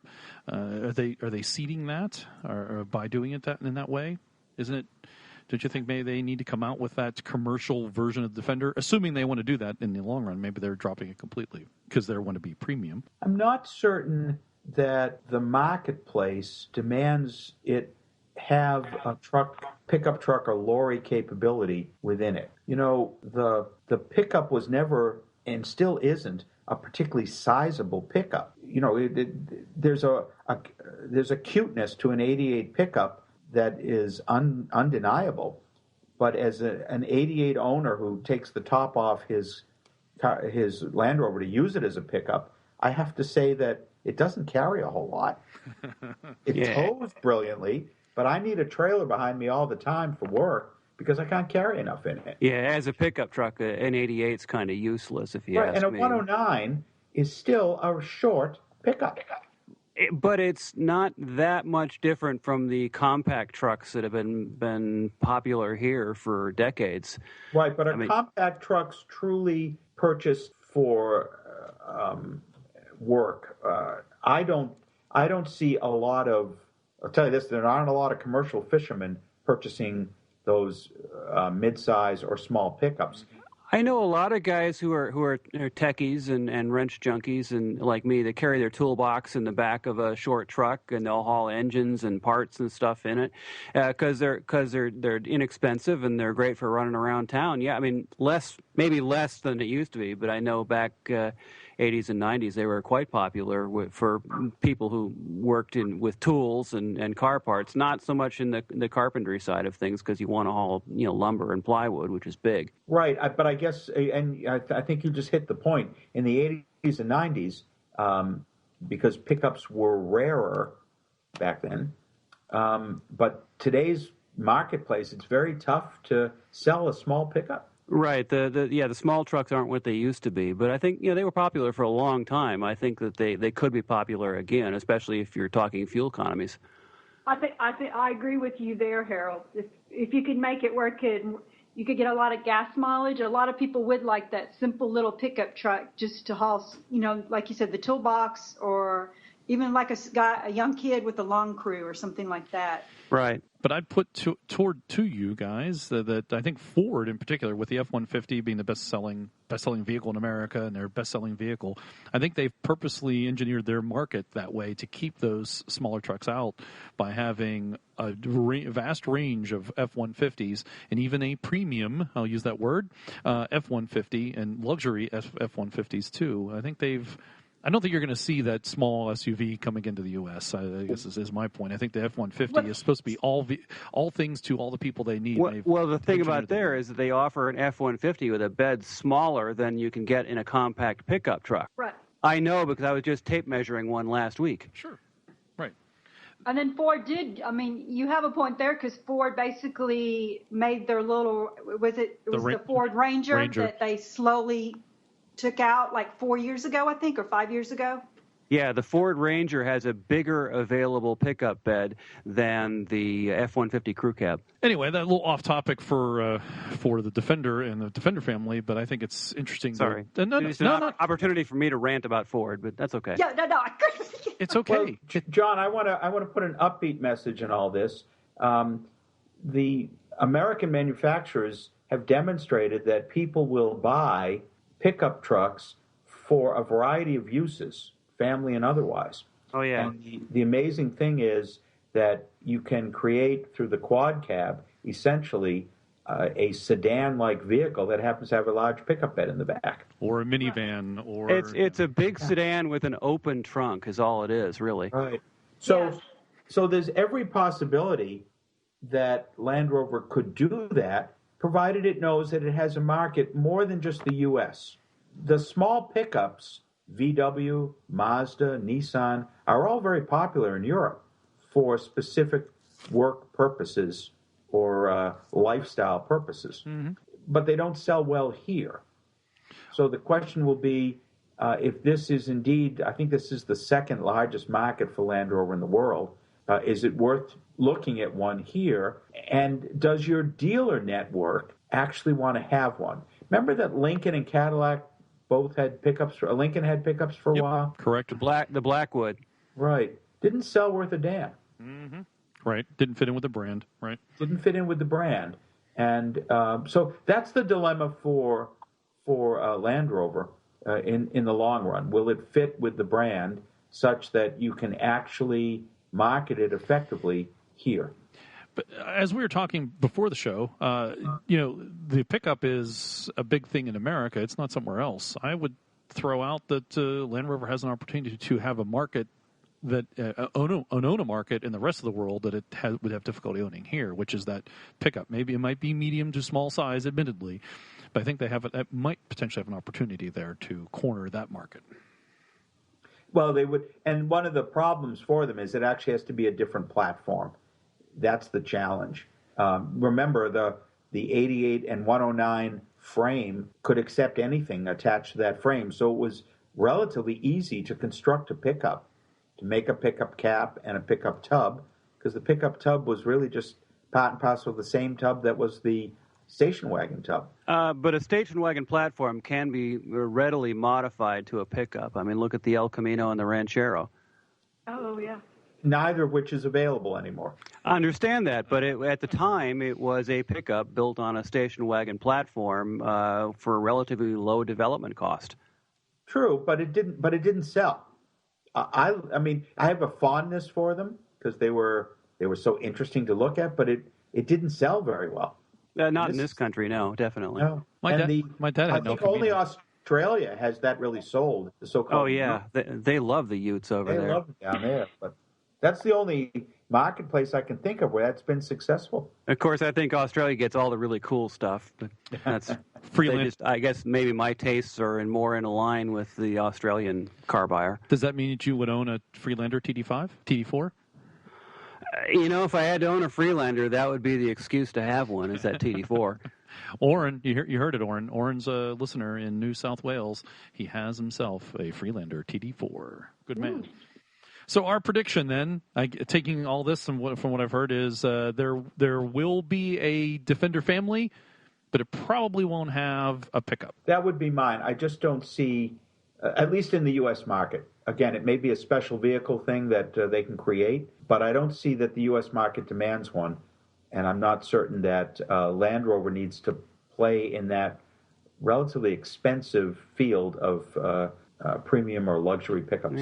Maybe they allow the aftermarket upfitters to make that segment of the market happen. Good. That's how convertibles came back into the U.S. Convertibles, ambulance bodies, Cadillac pickups for the flowers for the funeral. Yeah, all that stuff is all done in the aftermarket. Right. So you know what? If when the new Defender comes and you buy one and you decide you want to pick up, call me. I'll make it happen. You'll make it happen. Okay, Harold. Fire up the saw. Exactly. Hey, I got a Sawzall. I got a hammer. I can make that happen. What I want to know is, Harold, is if they were to have an ambulance body on the new Defender, would you buy that? Brand new Defender ambulance body. I got a perfectly good ambulance already. What do I need another one for? All right, let's move on to our final prediction area, topic of discussion for 2017 and beyond. Overlanding and camping. When I went to the Overland Expo this year, Overland Expo East, admittedly, I was struck, and I've said this before, but I was struck by the number of rooftop tents that are available, and they just seemed like everybody had one. They were everywhere, and of course, we've talked a lot on this show to people who have overlanded, and the Bells and the badass couple, Harold. Well, I forgot their name. Mr. and Mrs. Badass. Mr. Strangers Like Angels. Strangers Like Angels. I forgot their name. Oh, the Foremans. The Foremans. Alex and Jan Foreman. Yeah. Yes. So I'm struck by. I'm struck by all that, and there seems to be, and especially and certainly in the U.S., there seems to be a resurgence of camping and this new notion of overlanding, whatever it means to you, because it means different things to different people.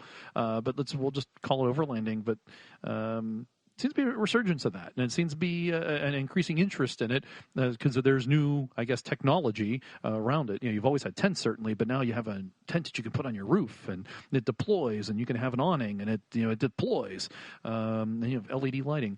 So I guess a prediction I would see is greater increase in Americans in particular, camping, overlanding, getting out and about. I would agree with you there, John. I'd seen an article posted that more people are camping during the holidays. Instead of staying home with the family or going to a resort, they're actually going to a campsite, a state park, and, that's where they're spending Thanksgiving.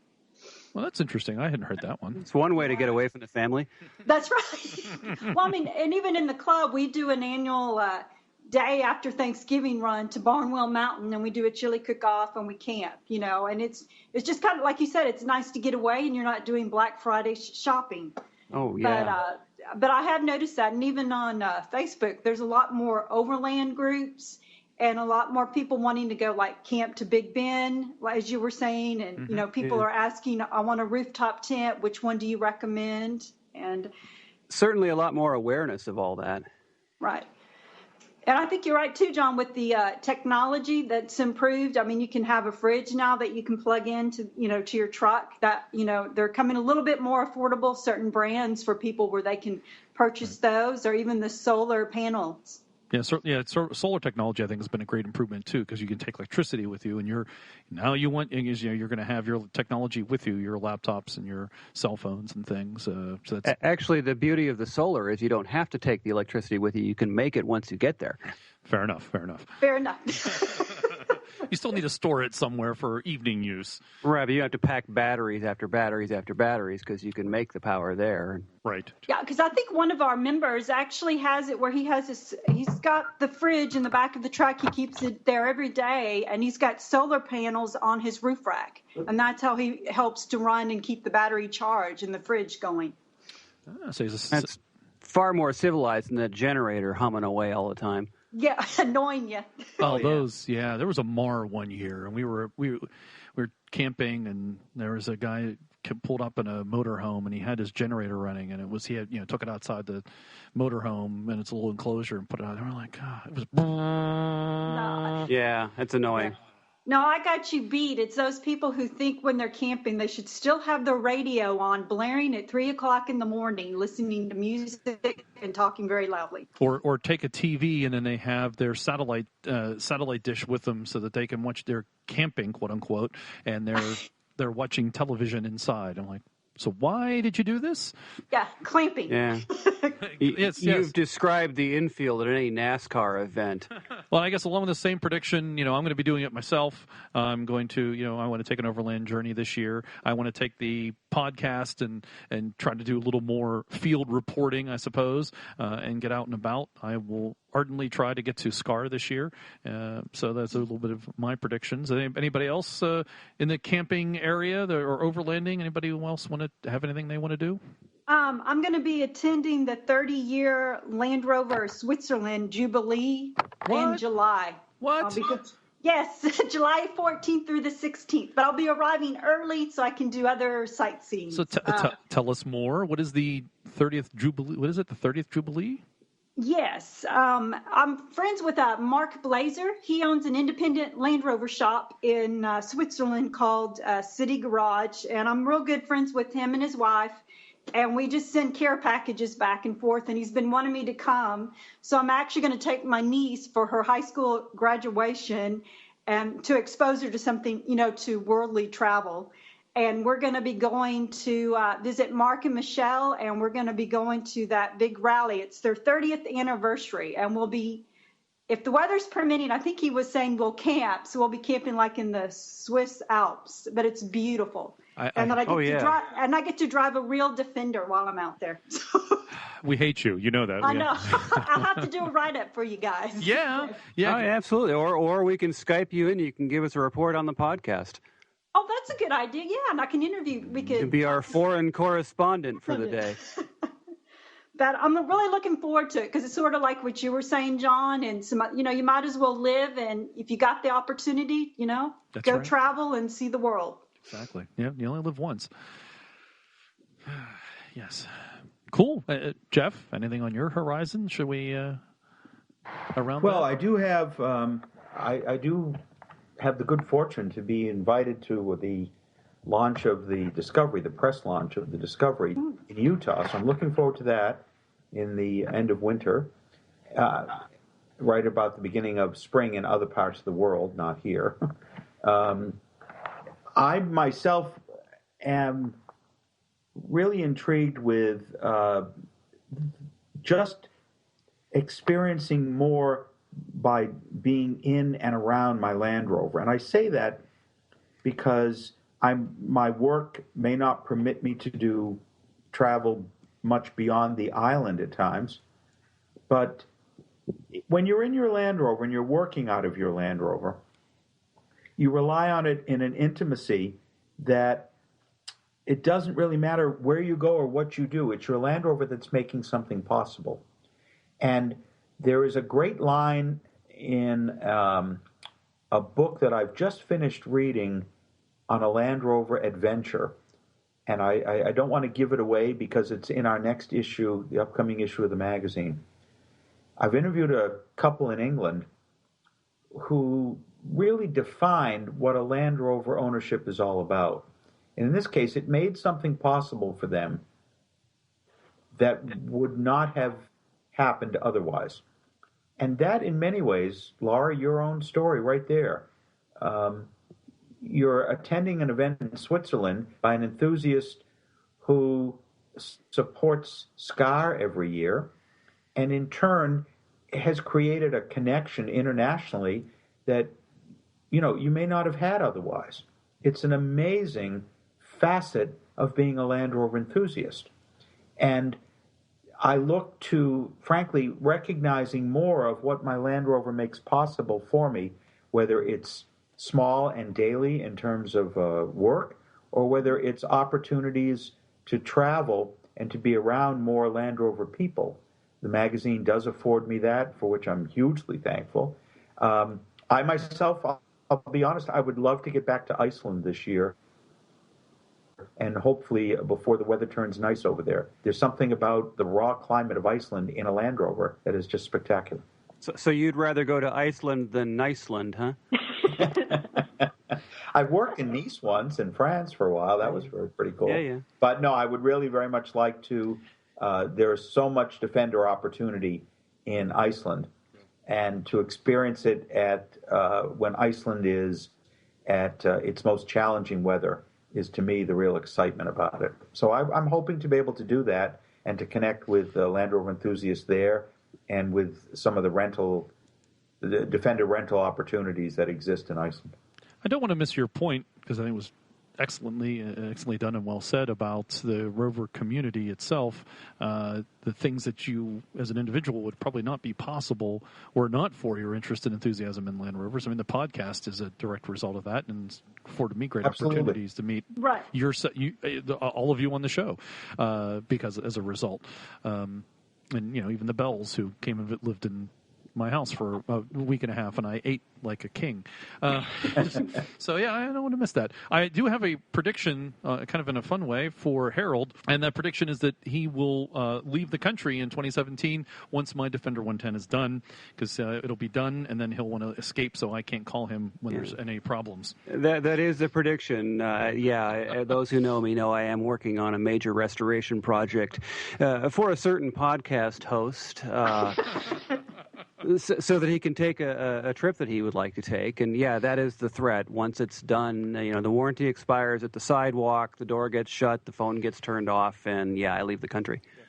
There's I can't call his number. It doesn't ring anymore. So those are our predictions and discussions for 2017 and beyond.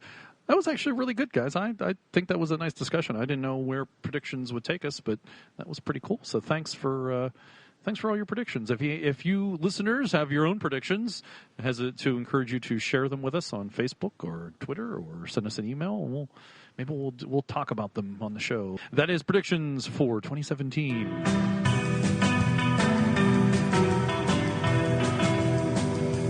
Joining us now is Laura Shacklett, all the way from the great state of Texas, to announce on the podcast all the details for SCAR 2017.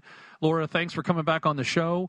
And for listeners who are unaware,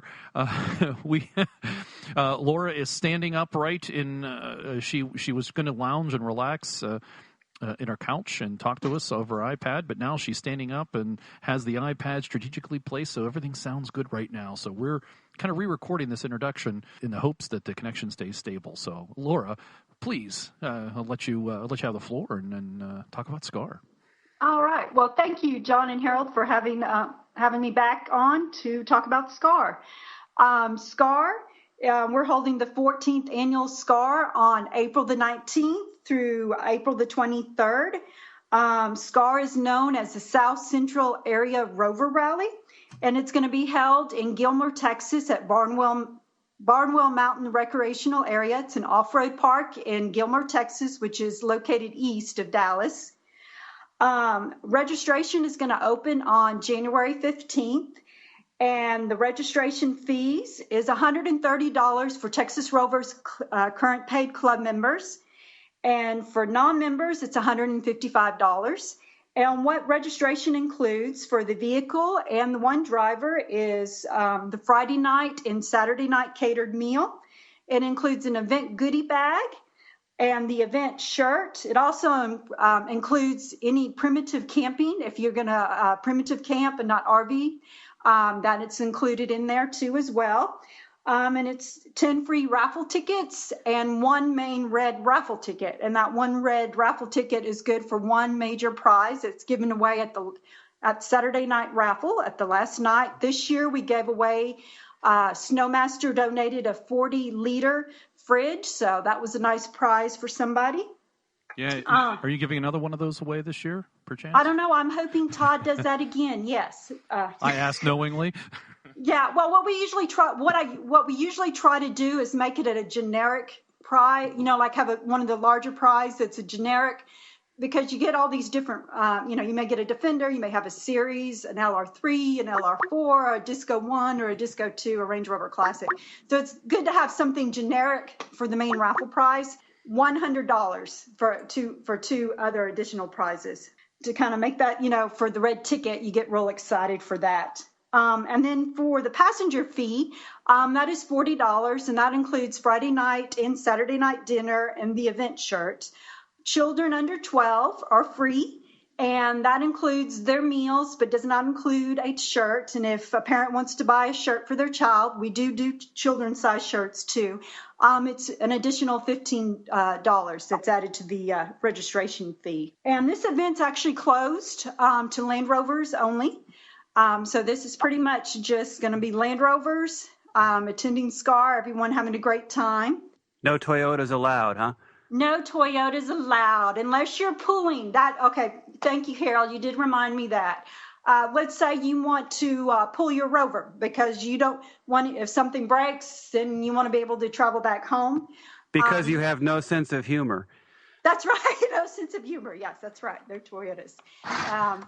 Hey, the Toyota Jamboree only allows only Toyotas on theirs, not two. But anyway, you can bring a trailer with your Rover with that. So you can bring a truck with the Rover on that one. We have a parking place at across from the main pavilion at Barnwell Mountain. That's usually where people park and then unload their Rovers. Barnwell Mountain is a excellent off-road park. It has different challenging trails from 1 to 5 difficulty. So we do have organized trail runs. We have trail leaders. Our bosses who will be organized that. It's going to be Arto and Joey, and they do an excellent job. For those who are beginners, who's just learning, or for those who don't really know the park, but they still prefer to travel, follow a trail leader. We do have those. Those will start on Thursday afternoon, Friday morning, all day Friday and all day Saturday. Wednesday, the park opens at noon, so you can arrive at noon. We've added that day about 4 years ago because we do get several people that travel either from the up north, Louisiana, just who drive a little further to give them that day when they drive to go ahead, set up camp, and just go ahead and relax and enjoy the week of wheeling and the camaraderie with fellow Land Rover enthusiasts. I want to put a word in for SCAR. I'm sure you've talked it right up, Laura, but in just listening to Laura's presentation, there's an unusual amount of humility for a Texan. And you need to know, the world needs to know, this is one of the most intense, most entertaining, and perhaps best off-road situations of any of the Land Rover events in the country. It's amazing how long you can spend on trails of so many different levels of skill. Conditions change with weather, and therefore a trail that you conquered one day could be a trail that conquers you the next. It is the most entertaining event, very well organized, but never feel like you're imposed upon by the organizers of the event. And it draws this eclectic, large group of enthusiasts. And I look forward to it every year. There's never a dull moment at it. So Rover folks, if you don't have a Rover, you are not able to gain entry. But are you able to, say, gain entry to see some of the events that go on, like maybe the Barber Toy event? Do you have spectators in a way that can you bring your Toyota, park it outside, and then still camp? Or is that a possibility? Because the Barber Toy thing, the Barber Toy event, it kind of extends beyond Rovers in and of itself. Right. No, actually, it is closed to Rovers only, due to the fact that the majority of our sponsors are Land Rover related only, especially the dealership, Land Rover Dallas, Frisco, and Austin. They are known as the Diamond sponsor. But you can come with if you're a guest of someone's and you do come up with your Toyota, you just can't wheel it. You'd pay the $40 passenger fee, but you have to ride with that and your friend who owns the Rover. Sarah Caldwell, who was the person that helped come up with the idea with the Barber Toy Run. We're expected to expand this right now at this moment. I'm focused on SCAR since I decided the last minute to do SCAR 2017 again. But we do have plans of trying to expand this, and I imagine within the next couple months we will do more. That was one reason we want to have Bill Burke actually do where it's just ladies only, so the ladies feel more comfortable, and do like a recovery. We actually had training with Bill Burke for the trail leaders back in November in Marble Falls at a park called Hidden Falls Adventure Park. And we did that where he got us like in groups of 3, and we used either a vehicle, and we learned to winch, the proper way to use a winch. So Sarah and I want to incorporate that same type of training for the ladies, for the Barber Toy. So we'll do the trails, but it's going to be more focused, maybe a little bit of training. Nice. As we're getting more, like I said, more ladies are driving Rovers, they're adding things. But, you can always learn something. I mean, it's amazing the stuff you don't know, or the little things that you don't pick up that you go, oh, that's irrelevant, or the things you do learn by watching someone else that actually does, a winching or recovery, either the right way, the wrong way. And you do realize communication is very important when it comes to this and the safety of yourself and the group around you. So we will probably try to expand this. Actually, Sarah and I have been talking. We want to try to come with an official logo for the Barber Toy. That way maybe we can get shirts made for SCAR for the ladies that are participating. And then also maybe some decals. That way we can start expanding it. One of the ideas we had was maybe do like an overland trip, maybe just a short one somewhere in between. She's in Atlanta, Georgia, and I'm here in Texas, but try to come up with something that for the ladies, especially for those who can't afford to do the big rallies or the big trips, but try to focus on doing that, making it small and then making it grow, because your confidence can grow. I know mine has from driving a Rover and just learning everything about my Rover, what I'm capable of doing and what my vehicle's doing. And you want to expand that because there's so many women who may not realize what they can do. And if you focus too, even with the younger generation, with the young girls, it'd be nice that we could start, as a lot of the club members' daughters are, coming involved and wanting to drive as they hit 16, this would be a great opportunity to incorporate that too. I love what you're doing. That's fantastic. Okay. Yeah, absolutely. More people driving, more ladies driving. It's wonderful. It's fantastic. Well, when you bring the women in, then you start to get the next generation, the kids, and it becomes a family thing, and that's how you keep it growing. Yes, and we do. I've seen these. I've been a member for 10 years, and I've been doing SCAR for about 10 years. And it's amazing now, a lot of the kids that you saw were little by sitting by the campfire. They're turning 16, they're driving. So that idea came to me, what you were saying, Harold. Even the boys, you got to incorporate, we add something for the young generation drivers, something so they can feel confident and build up there. And then also you want to expose them more to the outdoors, since so many more kids are, it's being in front of a computer on their cell phone. Get out with Mother Nature, enjoy the family and the great outdoors. Well, right. And modern Rovers are portable computers anymore. There's computers on wheels, right? That's what they are, yeah. Like I need to be able to use my like a little iPad type thing on your monitor in your car. Yeah. Yep, that's right. Well, the upcoming semi-autonomous Range Rover apps are doing so you can steer around obstacles on your phone. I mean, that's you hand your phone to the kids; they're good with that kind of stuff, right? Right, that's true. That's true. They are good with that. But well, I think you're losing your. I don't know. I think sometimes technology is a little too much. They start doing that with the vehicles. You're going to kind of lose. Well, one, you lose control. I think. I listened to a radio show yesterday here local. A guy named Ed Wallace does a car show. And they were talking about that, how, we don't want to lose control if they're going to try to make it where you have all these little self-driving cars, and like the car, is it going to be able to change the tire for you? Stuff like that. Well, preaching to the choir, sister. Yeah. Although people can't change tires now, so that's... that should be a requirement for a driver's license.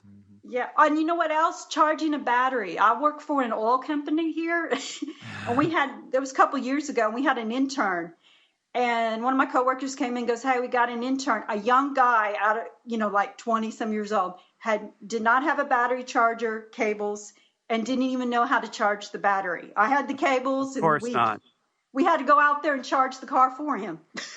Back to your point about apps being able to drive the car, I do agree with you, man. I love technology, certainly, but what's the point if the car's going to drive itself, or having those apps to do it outside of the vehicle? What's the point? Because a lot of it for me driving is challenging myself and doing this thing myself, and being able to get through an obstacle. And if you have a kind of computer aid, it just kind of takes the fun away, at least for me. So takes the sport out of it, definitely.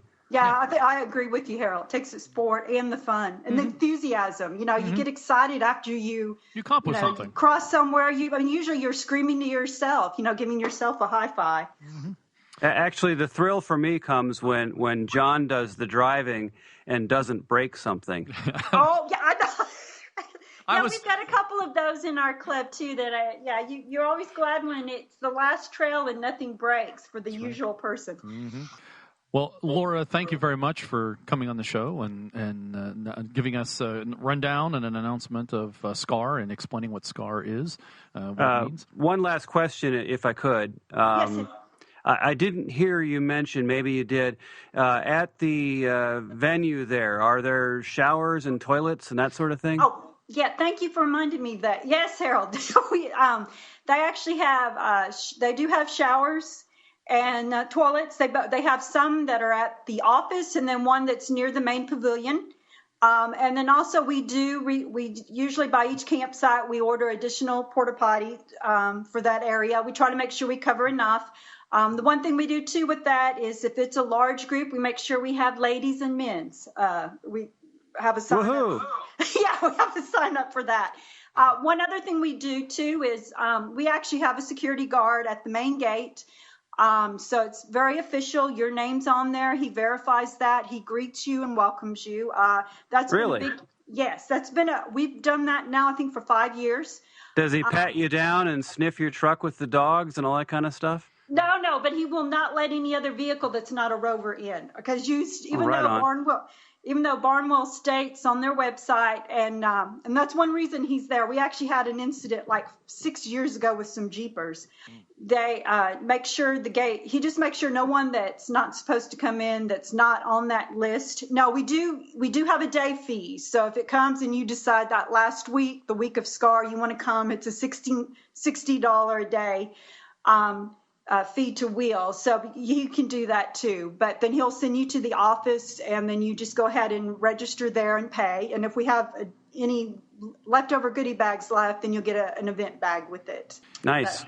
Yeah, so it's been a big hit on that part, just because sponsors too. We have quite a few sponsors who likes that, and we're real good about making sure we've got some sponsor banners on that gate. So if anybody wants to find out more about SCAR, you can visit www.texasrovers.com.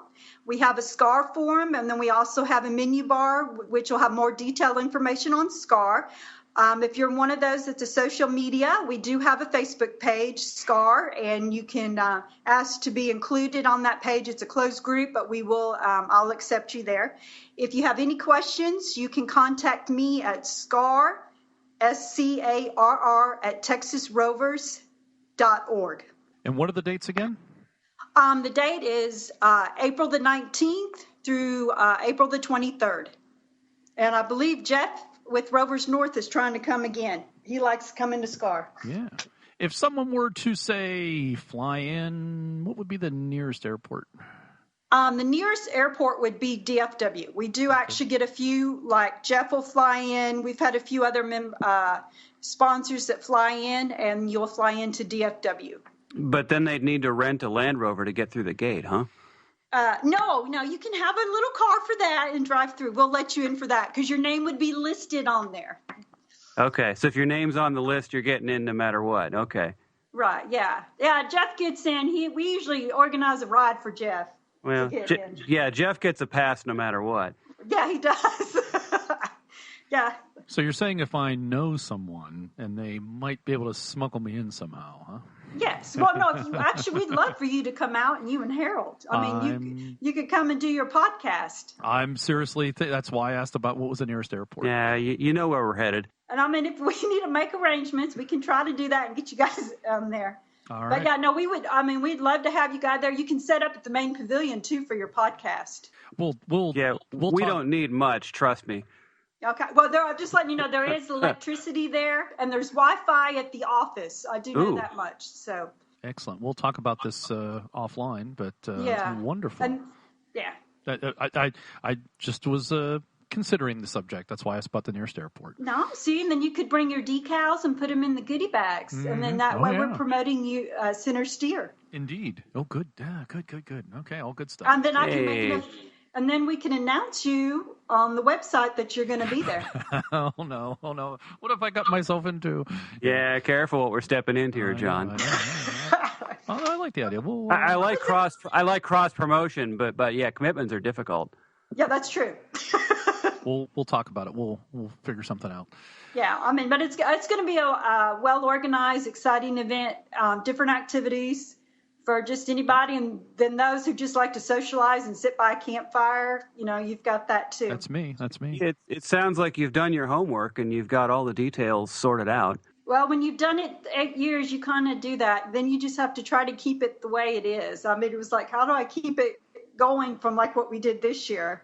We were able to step it up a lot just with acknowledging sponsors in a lot better way and the event bag. So you're always having to rethink and try to be one step ahead. Well, thanks again, Laura, for coming on the show and announcing SCAR 2017 for us on the podcast. And we'll talk. Maybe the podcast will show up at SCAR. That could be pretty cool. So thanks again, Laura. Thank you. And that's the show for December 2016. This is the Centresteer podcast. I want to thank all our contributors and our guests this month. Morgan, who gave us the Heritage segment, was not able to be with us on the show today, but we previously recorded that and inserted it into the show. He's off doing important things somewhere. And hopefully next month we'll get his Disco 2 update, because we were going to do that this month. I also want to thank Harold for joining us on the show and giving us his insight. Or whatever you want to call it.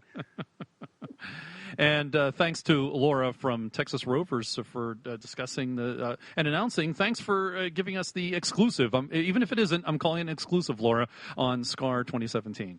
The scoop. The scoop. Well, thank you so much for having me and giving me the club an opportunity to talk about SCAR. And hopefully you'll be able to make it out to SCAR. We'd love to have you. And Harold, too, if possible, and just show our Southern hospitality to both of y'all for always having a great podcast and promoting the Land Rover heritage and the Land Rover clubs of the United States.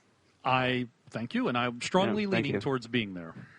And also, thank you to our other guest, Jeff Aronson, Rovers Magazine. Thanks again, Jeff, for coming on and giving us your insight. Thank you very much, John. Thanks for the opportunity and allowing me to be guest. I also just want to take a moment. When we talked about predictions for 2017, it's a perfect time to reflect upon what you've accomplished as our host and moderator. I'm sure I have no real idea about the amount of time it takes pre-production and post-production to make the podcast such a fabulous resource for Land Rover enthusiasts around the world. But I do know that you come up with these tremendous opportunities month after month after month, and I really commend you for doing it. and look forward to just a great 2017 series of podcasts on the Centresteer. You're too kind. Thank you. That is, in fact, truly the podcast for this month. I hope you enjoyed the show, and thank you for listening. I remind you to visit our website for past shows and show notes. You can connect with us on Facebook and Twitter. Give us your feedback on the shows. Give us your suggestions on topics, or send us a photo of your truck in all its holiday glory. I'm sure I stick a wreath on the front of my 109 for the month of December, so I should push that picture out. So yeah, if you do that, send us a picture of that. You can also directly support the show on our Patreon account, which is Patreon, patreon.com/Centresteer. If you'd like to be a sponsor of the show, send me an email. Until next time, I ask you to share the show with one other Land Rover fan. Thanks for listening. Wave as we pass by.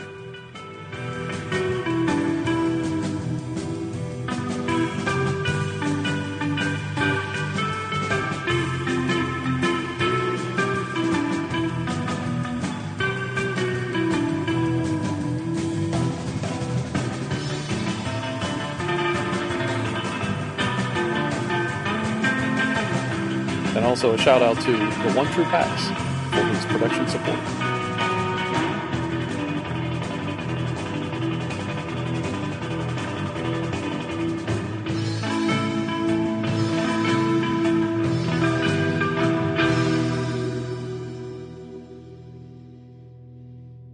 Anybody want to comment? Say, John, no, you're an idiot. I'm surprised Jeff didn't jump in. This is usually his wheelhouse. All right, then I will.